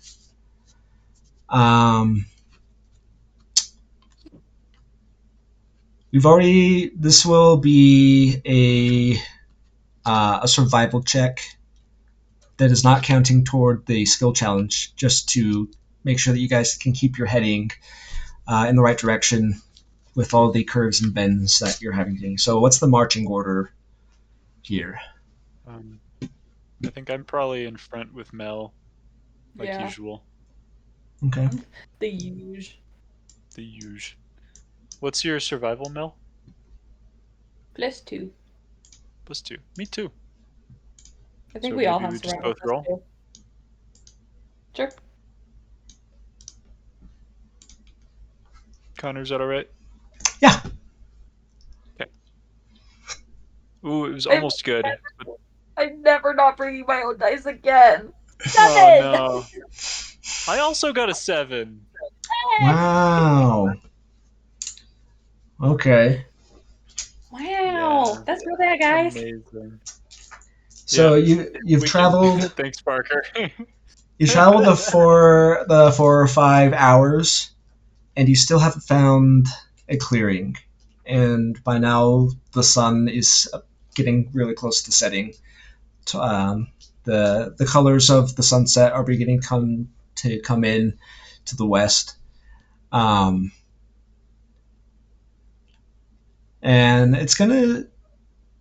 you're realizing that you're gonna have to camp. All right. Camping in the trees, everybody? Yep. Yeah? All right. Oh. Okay. Ignatz kind of like starts pushing aside the leaves and stuff to kind of make like a clearing, and then climbs a tree and starts like threading some branches, like weaving some branches together, putting up like dead branches, and using the rope, and constructs like a small, like Okay. maybe 10 by 10 platform. Yeah. Make a survival check. Okay. Now we roll good. Survival is +2, 19. Yeah, you remember your lashings from Boy Scouts. Oh yeah.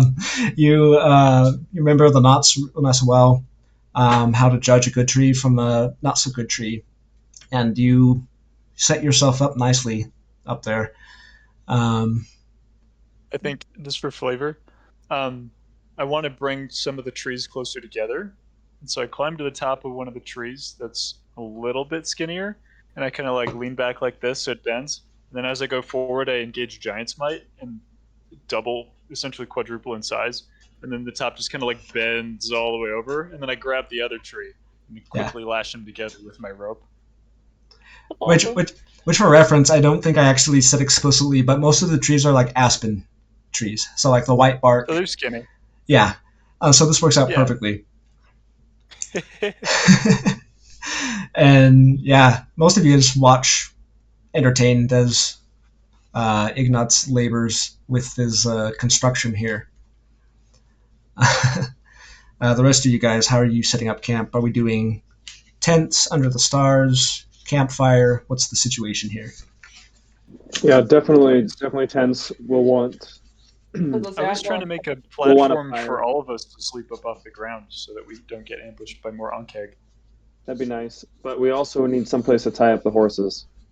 I was thinking maybe they just sleep under us. Yeah. Yeah.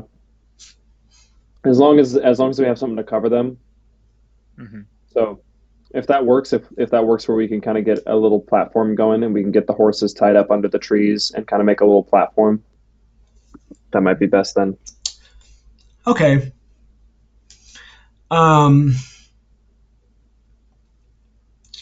Okay. With barring any sort of druidic magics, it's probably going to be kind of difficult to get the branches to cooperate the way you want to, while also supporting your weight. Fair enough. Then let's just use this as kind of a little perch that someone can sit up on and look out and do a lookout during the night shift. Okay. Okay. Let's just turn this into kind of a little perch then. There you go. Yeah. That works. So a literal lookout tower has more or less been fashioned through the boughs of the trees as the night falls. It still gets chilly. So there is still at night, there is still a need for warmth, whether that's through if you think it's worth it, putting a fire, or just kind of pulling out extra blankets or something that might help. It's going to be a chilly night camping. Yeah. We got winter clothes. Mm-hmm. I think Ignatz draws back on some of his, exploration training type stuff and gathers a handful of, fist-sized rocks, and then just, tucks them up under his armor and just, wills his temperature to rise, to get him to, not, burning hot, but, nice and toasty. Yeah. And then just before bed, passes one out to everyone to put at the foot of their sleeping bag. Yeah, like hand warmers and body warmers. Because I was a good couple hours. I was gonna say that a fire might be good to keep some of the critters away. That's fair. Right. So it might be nice to have fires are pretty good at keeping things away. They're only really bad if you're trying to not be followed. Right, but we're not really worried about being followed at the moment. The only thing we're really worried about is critters. So. Okay. So maybe it's not a bad idea I cleared a bunch of the leaves and stuff away, right, from the spot on the ground. We'll make a small fire as well. Okay. Let it burn out quickly. Probably just to keep us warm through the night. Yeah. Excellent. Okay. So, as the chill night comes, the stars kind of moving out in between scattered clouds, peeking out every once in a while, but there still is a cloudy presence. And the wind kind of picks up a little bit, blowing toward the east. And you're kind of sensing a slight change in the climate.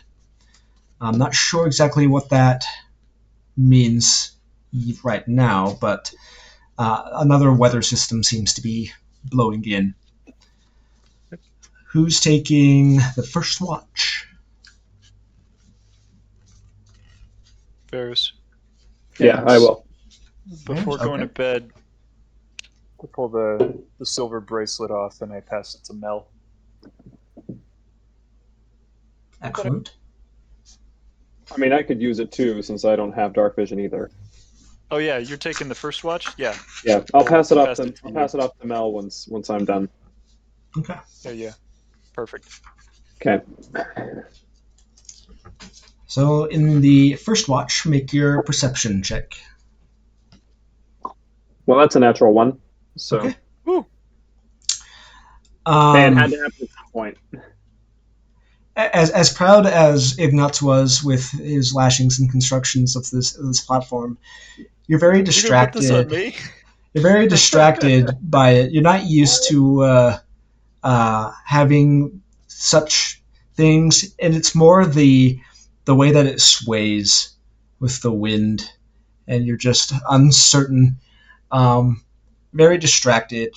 You're so used to having terra firma underneath you, um, and it's pretty difficult for you to really focus on anything. But as the fire dies down and becomes just embers down below, there's nothing significant that happens to report. Cool. Who takes the second watch? I think Varys gets to pick. Probably Mel, so I can hand the wristband over to her. Sure. When you're woken up, you're handed Alright. the thing. Climb up to the perch. Go ahead and make your perception check. Time to shine. 26! 26. A good roll. Yay. Very nice. You see nothing. Do you're it's pretty chill. You're going to be sitting for 2 hours. The fire has died down. Do you have any intention of restoking it or not? You still have the rock that is still giving you a little bit of warmth. Probably just a little bit. Not enough to make it like a ton brighter, but enough to where like it'll still be going when the next person gets up in case they want it. Okay. And what you could probably do is you could probably actually take the rocks, put them back in the coals to absorb some of those heat, to help it go a little bit longer. With a perception of 26, you're high enough that you can see over most of the boughs. And you can see like a dark river of trees snaking between these mounds. Where you look up and there's no stars anymore. The clouds have returned, and they're still blowing to the east. But you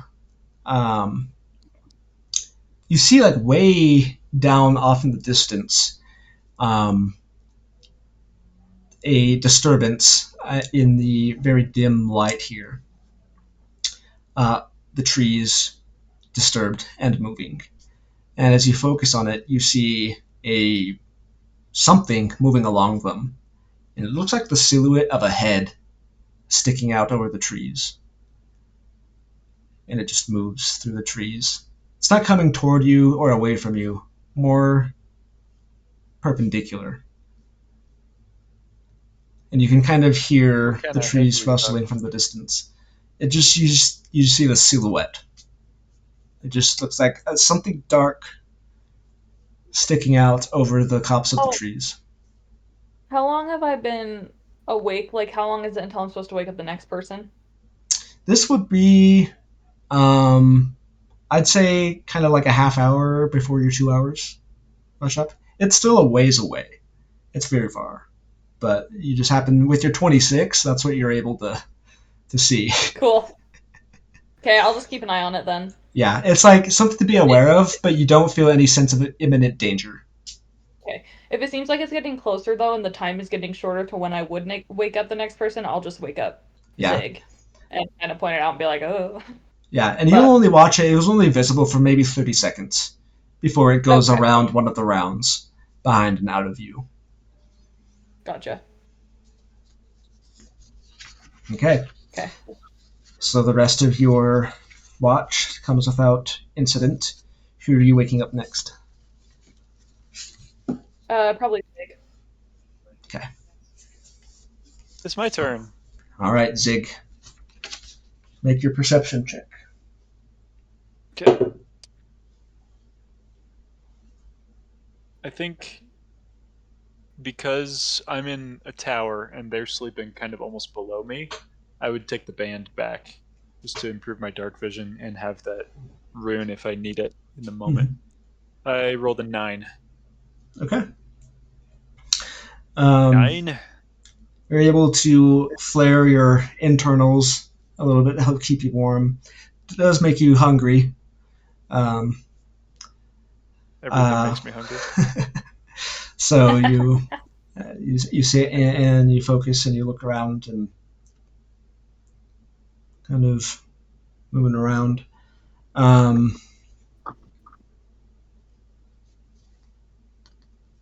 Roll. Well, you already rolled the check.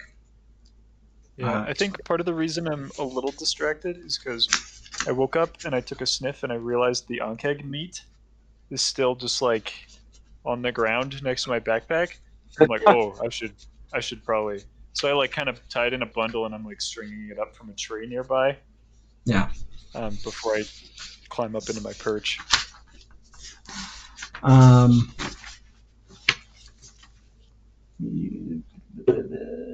Okay. Everything comes. You don't see anything otherwise. Right. The rest of your watch comes without incident. Okay. All's well that ends well. Big ol' yawn. All right. Ilea, you're up. Aliyah. Go get him. Okay. I already rolled for Ilya's. Well, I need to roll for her perception. Okay. Very good. I would like somebody to roll a d20 for me. I got you. You got this, Varys. Well, I got a 2. Okay. Now I would like somebody to roll 2d10. I'll do that one.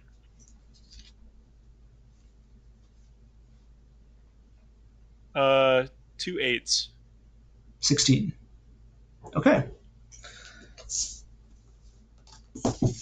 Yes, that's what that adds up to. Yep. Math. There's in fact 2 8s.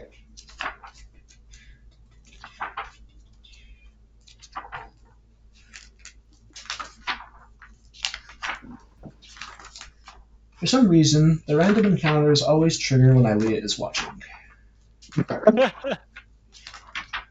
Amazing.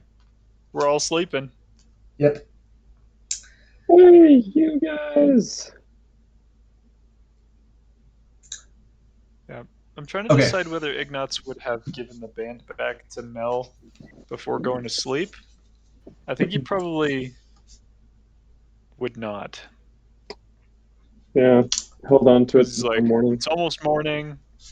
If we get ambushed, I need to have my reaction and then I can toss it or whatever. So I think he would probably have held on to it. Yeah, Varys, you should not have completed your long rest yet. Yeah, I saw that. But you remember you remember what It's okay. spell slots you used? Yeah, I just used one. Okay. One first level. It was a pretty uneventful day as far as combat goes. So Just one suddenly there's light outside. And it's enough to wake you guys up. You're like, huh? And you feel chill. A very chill, unearthly chill that's kind of seeped in around you guys. Who turned Dave nuts off? And you hear Ilea like, wake up! Wake up! From outside and above her perch. I spring to my feet. My bottom half still wrapped in a sleeping bag. So, you were not surprised by whatever's coming, so it is a normal round. Let me set up another encounter real quick. Also, I like this little "You Are Here" star. Yeah. Yeah, it's cute. That's very handy as well.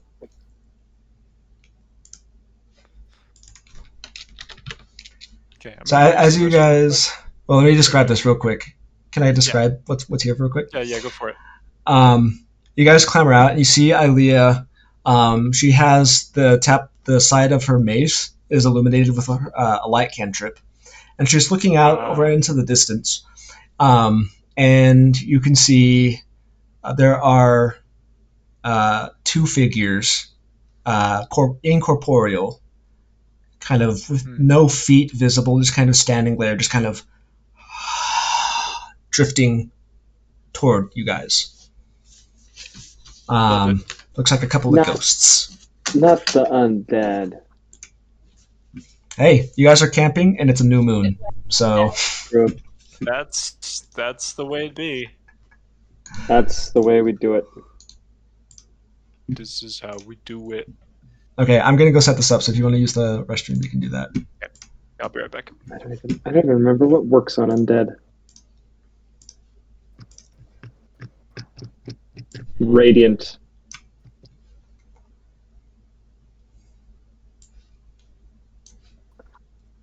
Hey, there's two of me.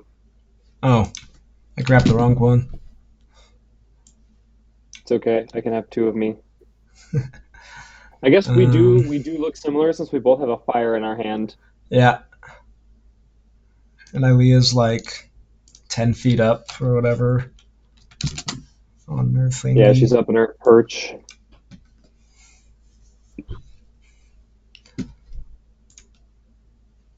I didn't realize when my music stopped. We're gonna do. Ghosties. Yeah. Nice. I think I want this one.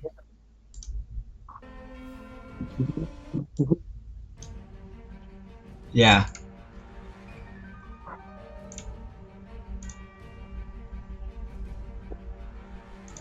BO2. BO2. Yeah. It's not really wintry. I need to find a better undead music fight.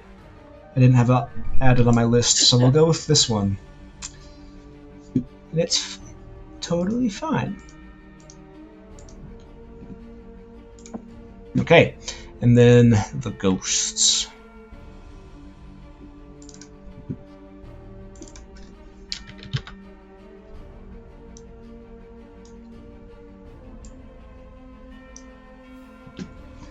Ilea rolled really good on her perception, so no surprise round averted.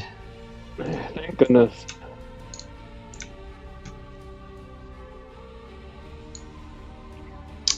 Since you guys are still in the trees, it's still difficult terrain. Not because of the bushes, but because of the trees, the thin trees that kind of litter the area. You kind of have to spend time to get around them and stuff. Mm-hmm. So,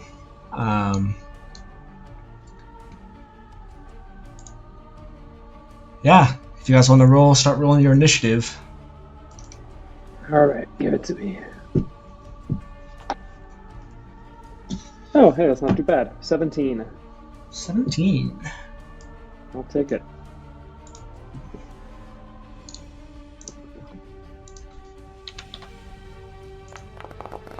There we go. Nice. Was that 23? Yeah. Yeah. Amazing. Time to see how Ilea does, despite giving the all clear. Hey, a 19! Hey, how about that? That's so appropriate based on the scenario here. It's undead, and she was the one who was on watch. Time to roll for the ghosties. We're rolling initiative.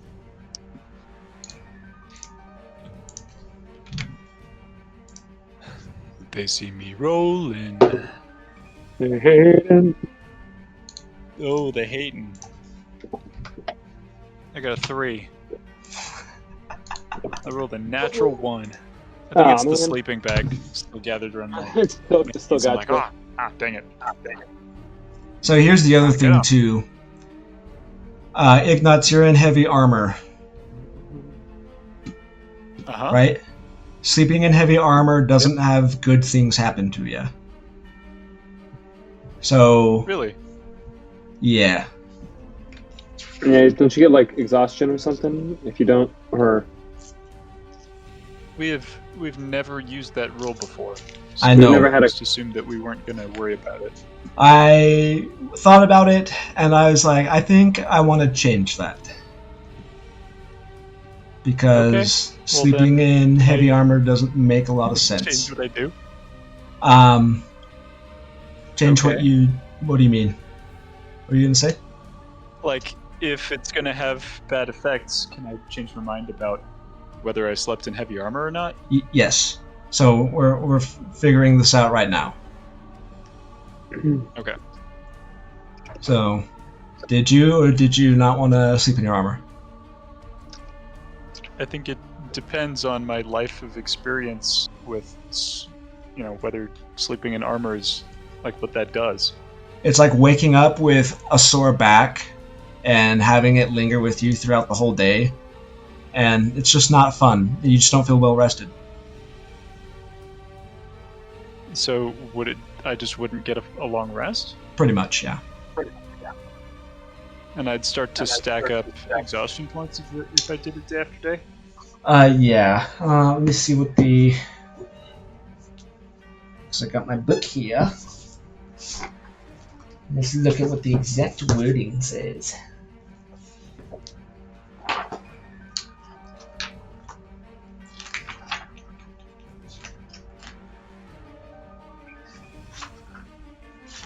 This is all combat. I want the exploration. I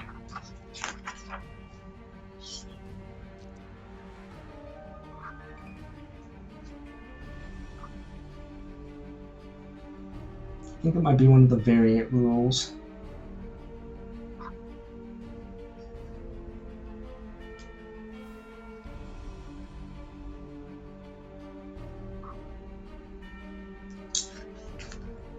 Yeah, I think it's a variant rule because it doesn't actually say in the 5th edition PHB.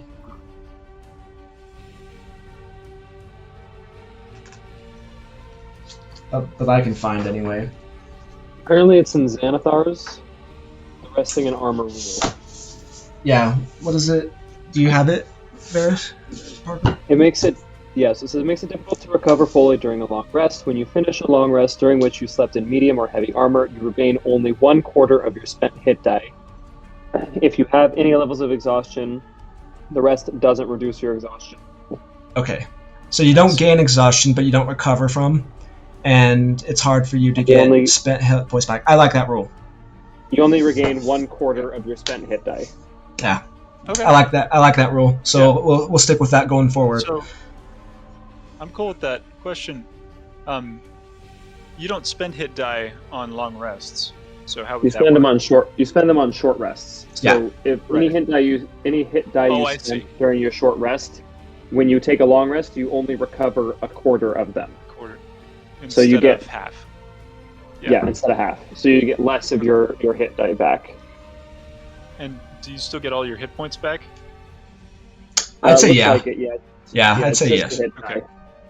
Okay, so because I don't have any exhaustion and I didn't spend any hit dice, then I would have slept in heavy armor Okay. Perfect.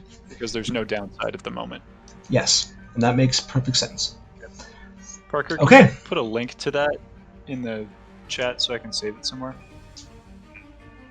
I just exited out of it. It's just in the Xanathar book. If you just Okay, I mean I can try and Google it again. just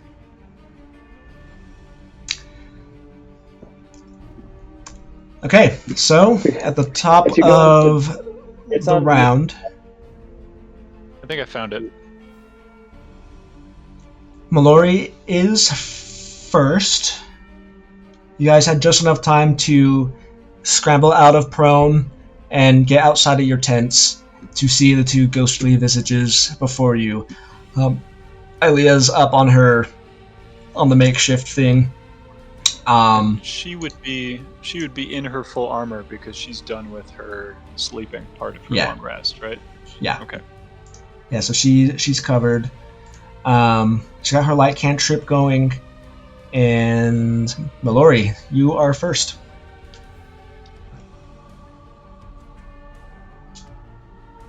I'm gonna try and shoot this guy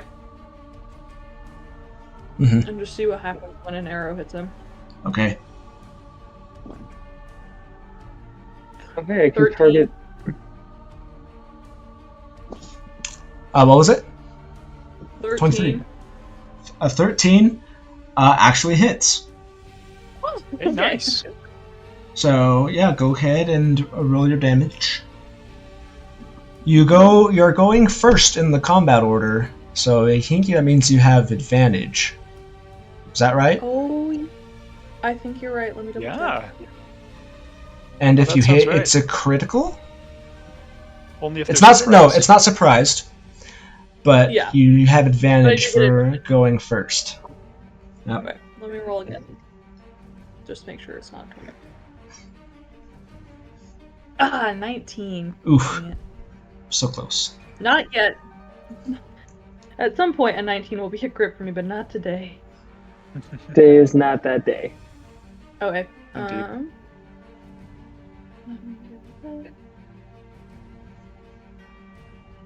Um, 6 damage. 6 damage. With sneak attack?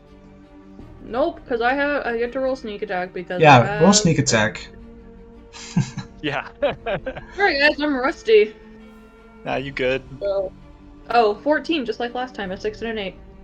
Okay, Nice. so that's 14 total. Mm-hmm. Okay. I can do subtraction. I believe. I was right the first time. Yes, that's right. Okay, you shoot the arrow, and it just kind of moves through its form, and it reacts subtly, Okay. but otherwise, the arrow is loosed and gone. Yeah, I kind of figured that was what was going to happen, but figured I'd figure Man. out. And then I'm just gonna move there, and that'll be my turn. Okay. Ilea's turn. She's going to use a Channel Divinity.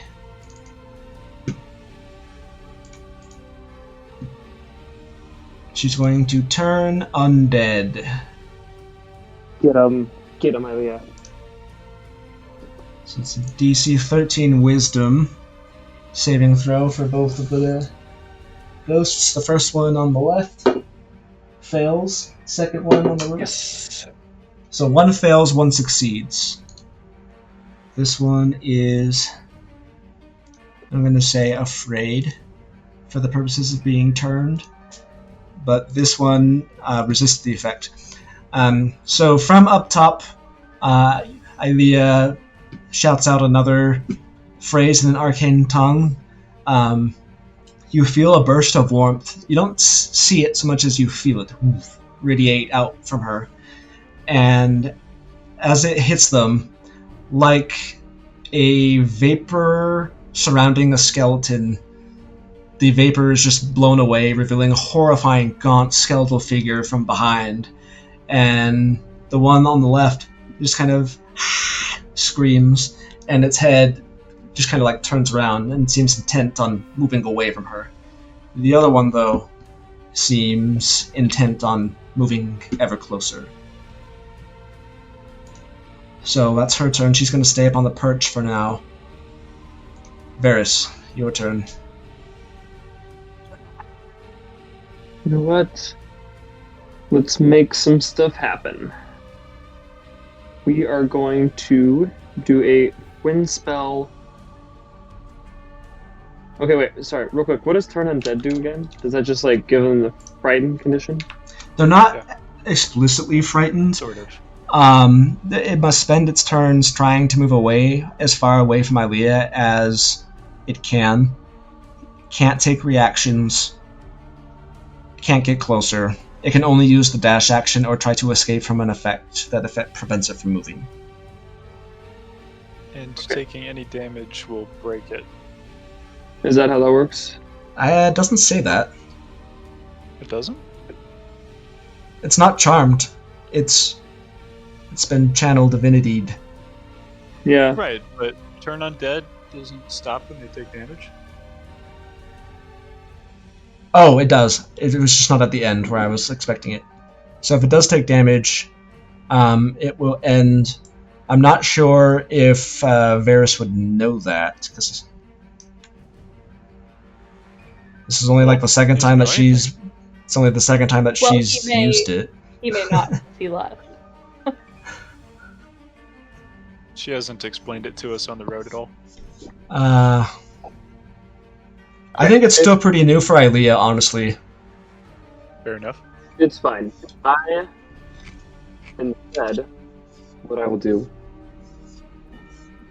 is I am just going to make sure that she can take these things out real strong like. So I'm going to haste, and I will twin spell that. So I will haste both her and Ignatz. Let's go. That's what I'm And talking about. Will run away from the ghosts. Okay. Smart man. And you are I'll stand back here. concentrating. I am Says- concentrating. Says Okay. frozen, but that's okay. It says frozen, but it means concentrating. Yep. All right. So this Frozen in ghost. concentration. This ghost moves at a diagonal away from Ilea, 40 feet movement unimpeded.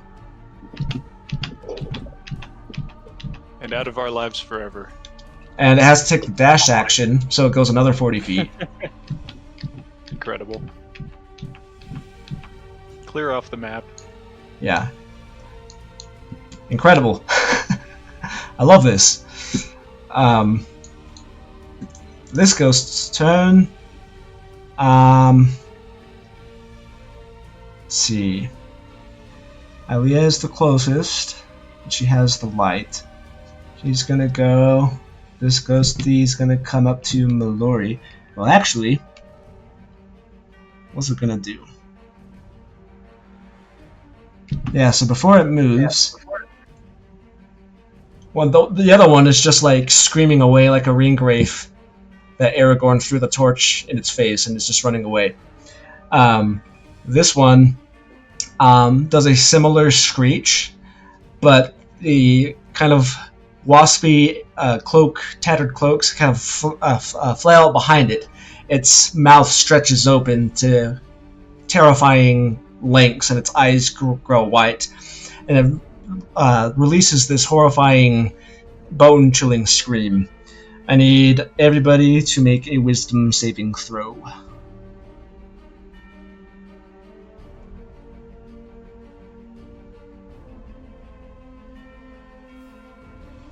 And silence. Does the light affect this at all? The light does not affect it. I got a 16. Okay. 14. 14. Okay. Wisdom save, right? Mm-hmm. Yeah, that wisdom resilient, doing its best. Resilient wisdom, I guess.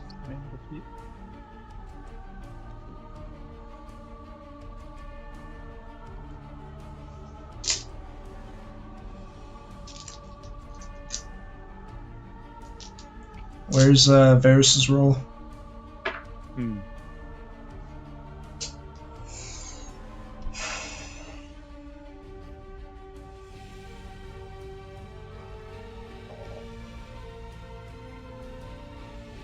We're not able to hear or see you, Parker.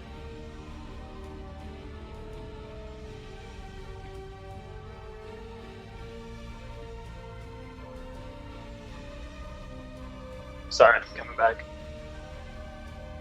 Hey, we need a wisdom save.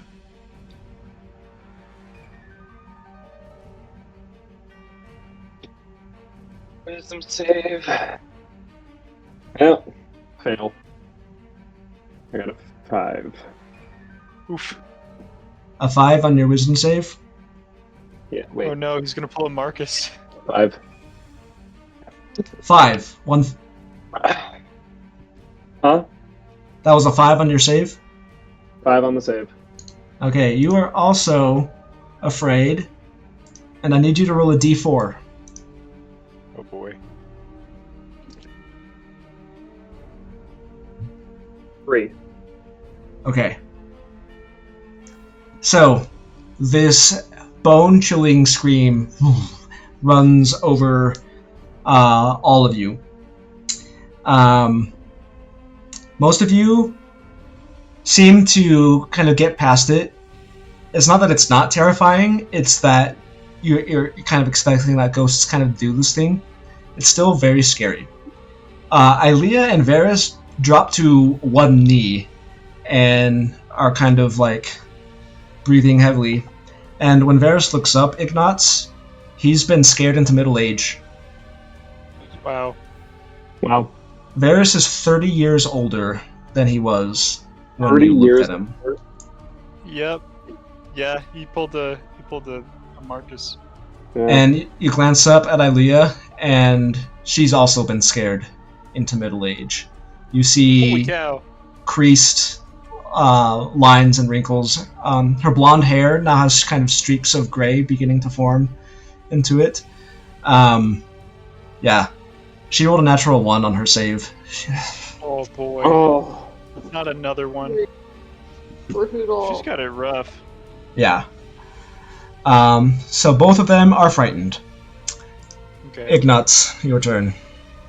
Ignatz understands that this fight has to end now. And so he hasted, just runs straight at the ghost, Mm-hmm. unsheathing the rapier as he goes. And he's just gonna lay into this thing. So Yeah. Does cold damage do anything? Because I'm gonna roll cold damage. If it doesn't do anything, then I won't roll it. It's up to you to decide, based on the information that Ignatz has on hand, what he thinks would be the best choice here. No, what I'm saying is he's gonna use it, right? Okay. So I've got the Frostbend Rapier. Whenever I do a hit, it just does extra cold damage. Yeah. I'm asking now, like, should I, half that and tell you half immediately? Do you want me to tell you the cold damage separately? I don't know. Separately. Yeah, cold damage separately. Okay, I'll tell you separately. Okay. Ignatz is gonna roll up and just take 4 attacks on this thing to start. Okay, I love The it. Frostbend Rapier. So we're gonna do magical piercing damage, Yes. followed by cold damage. First attack, plus 8 is a 15 to hit. That's 1 hit. Okay. Roll the damage first. That's, I think it's plus 7 piercing. Is that what I do? Yeah. Okay. 9 magical piercing and 3 Okay. cold. Okay. And as he goes for the second strike, he remembers something he nearly forgot, kind of baps himself on the head, and suddenly grows to twice his size. Nice. And then comes in with another attack, which is 6 plus 8 is 14 to hit. 14 hits. For that's pretty good. 14 piercing damage, plus 5 cold damage. Giant's Might, I do an extra d6 of damage on a hit, and this is magical piercing. Another 5 magical piercing damage. Did you follow that? Yes, I'm up to date. Okay. Next attack. Terrible roll. I think that's just an 11 to hit. An 11? Checking. Yeah, 11. 11 is its armor class. Oh, nice. Okay. So 11 hits. I only rolled the Giant's Might damage once, so that's done with. Max damage for piercing is 8 plus 7. 15. 15 piercing damage for magic and 2 cold. Uh-huh. And then coming in for attack number 4, that's going to hit. He rolled a natural 11 on the die. 7 plus 3, 10 piercing and 1 cold. How do you want to do this? Ignatz sees his friends scared into middle age, and just immediately decides this threat needs to end now. And so he darts forward with unnatural hasted speed, draws out the rapier kind of like a samurai running tilted forward, and just like slashes upward and then to the side, across once more, and then just stabs straight through. And just like, again, moving twice his normal speed. Just lays Fire into kind of, this like, ghost. flashing in his eyes. And incredible that you had the Frostband Rapier, a magical weapon that made this fight essentially over before it began. Otherwise, this thing would still be up. And it just because it's resistant to stuff. vanishes and disappears and dissipates. Okay. I forgot to... I think the other ghost needs to... If it repeats the save? Does it I say? think at the end of its turn, probably. Where is it? Dead. It is turned for 1 minute. It just is turned for 1 minute. Yeah. I don't see anything else. Okay, given the circumstances, the fight is done. Cool. Yeah, that ghost is not going to come back.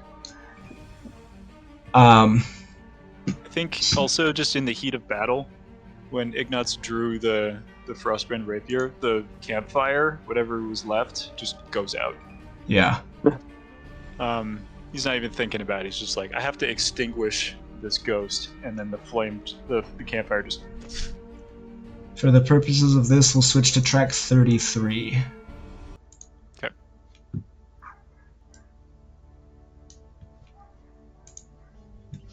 So, in a few seconds, the ghosts came and went as fast as they came and went. Yup.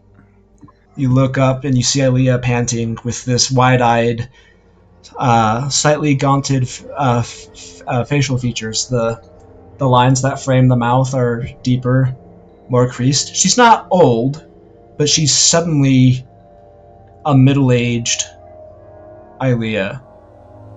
And Varys, Wow. for his part as well, starting to see creases from the forehead, a more deep set. His hair is slightly lighter. And it takes a minute before you guys finally recover from the fear that happened and kind of recover your wits about you. I think in that time, Ignatz has run a full circle around the camp, like 3 or 4 times, just like looking everywhere, and then once the minute hits, I think he's mid-stride and he just face plants into the dirt. As the haste wears out. Jerk. And so does the giant might all at the same time. That's Yeah. true. Yeah, pretty The much. little Just, Mario and then power up. shrinks. Just Pew, pew, pew, pew. pew, pew, pew, pew. Mew, mew, He mew. just like sits up, covered in leaves, and goes, "Mamma mia!" And prone.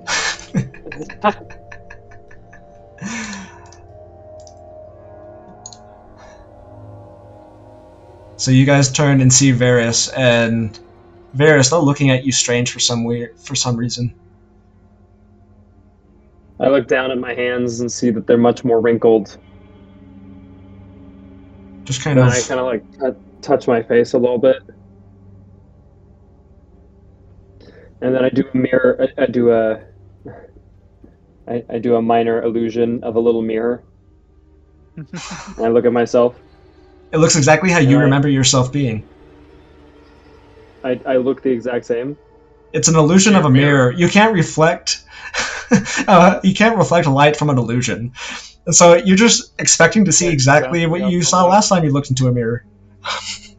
Oh, I look fine. Yeah, Varys, middle age suits you. I think anything looks very different. What? No, you he's look like the a same. little more gray around the temples. Oh, It's kind of handsome. really? I don't see that, and I like kick Zig. I'm like, stop it. But like,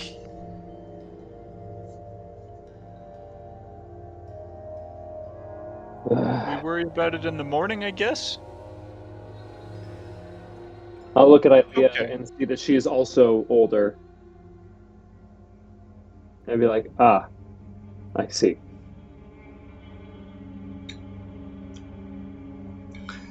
She eventually recovers and climbs back down and kind of winces a little bit at her hip. Mm-hmm.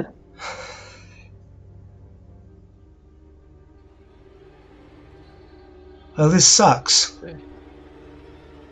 Yeah. Thanks for getting our attention. Sorry I wasn't faster. You did plenty. And her voice has changed a little bit. It's more mature. Even though it's the same mannerisms as Ilea. Like, it's really weird seeing it's like she literally just aged 40 years. But it's the same. Oh, she rolled a 4. She rolled a 4. Yeah, she's been unlucky this buddy. whole session. She's been so My unlucky. gosh. Well, I mean, you still look good. I think that's the least of my concern right now. And she just goes back into the tent, plops her stuff, and just takes a nap or something. She's done. She's done Tired. with crap Well, going I on think now. the rest of us need to sleep too. So, They ought to I mean, finish. yeah. Let's I mean, I could stay up if we need to watch. I'm still feeling pretty good. Yeah. Okay. I also Just take feel. a point of exhaustion. But that's... No, you know what? I think we scared him off. I think we'll be all right. And nothing can sneak up on Mel. So, That's I'll true. I'll light up the campfire again, make it a little extra bright, a little extra warm for our aged friends, and hey.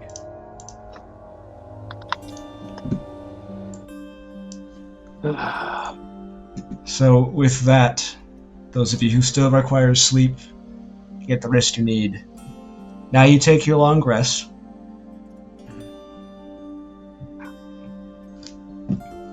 And awake on the next morning in the Vesta Rounds. Many decades have passed for some of your compatriots. It was just mere moments. And with that, this is a good place to stop. We're right at 7 o'clock. So we'll stop here and pick up this next time we meet, whenever that may be. Shoot. Oh boy. Dang. Whoa. Bye, Caleb. All right. Wow. What an event. Once you've stopped the recording, let me know.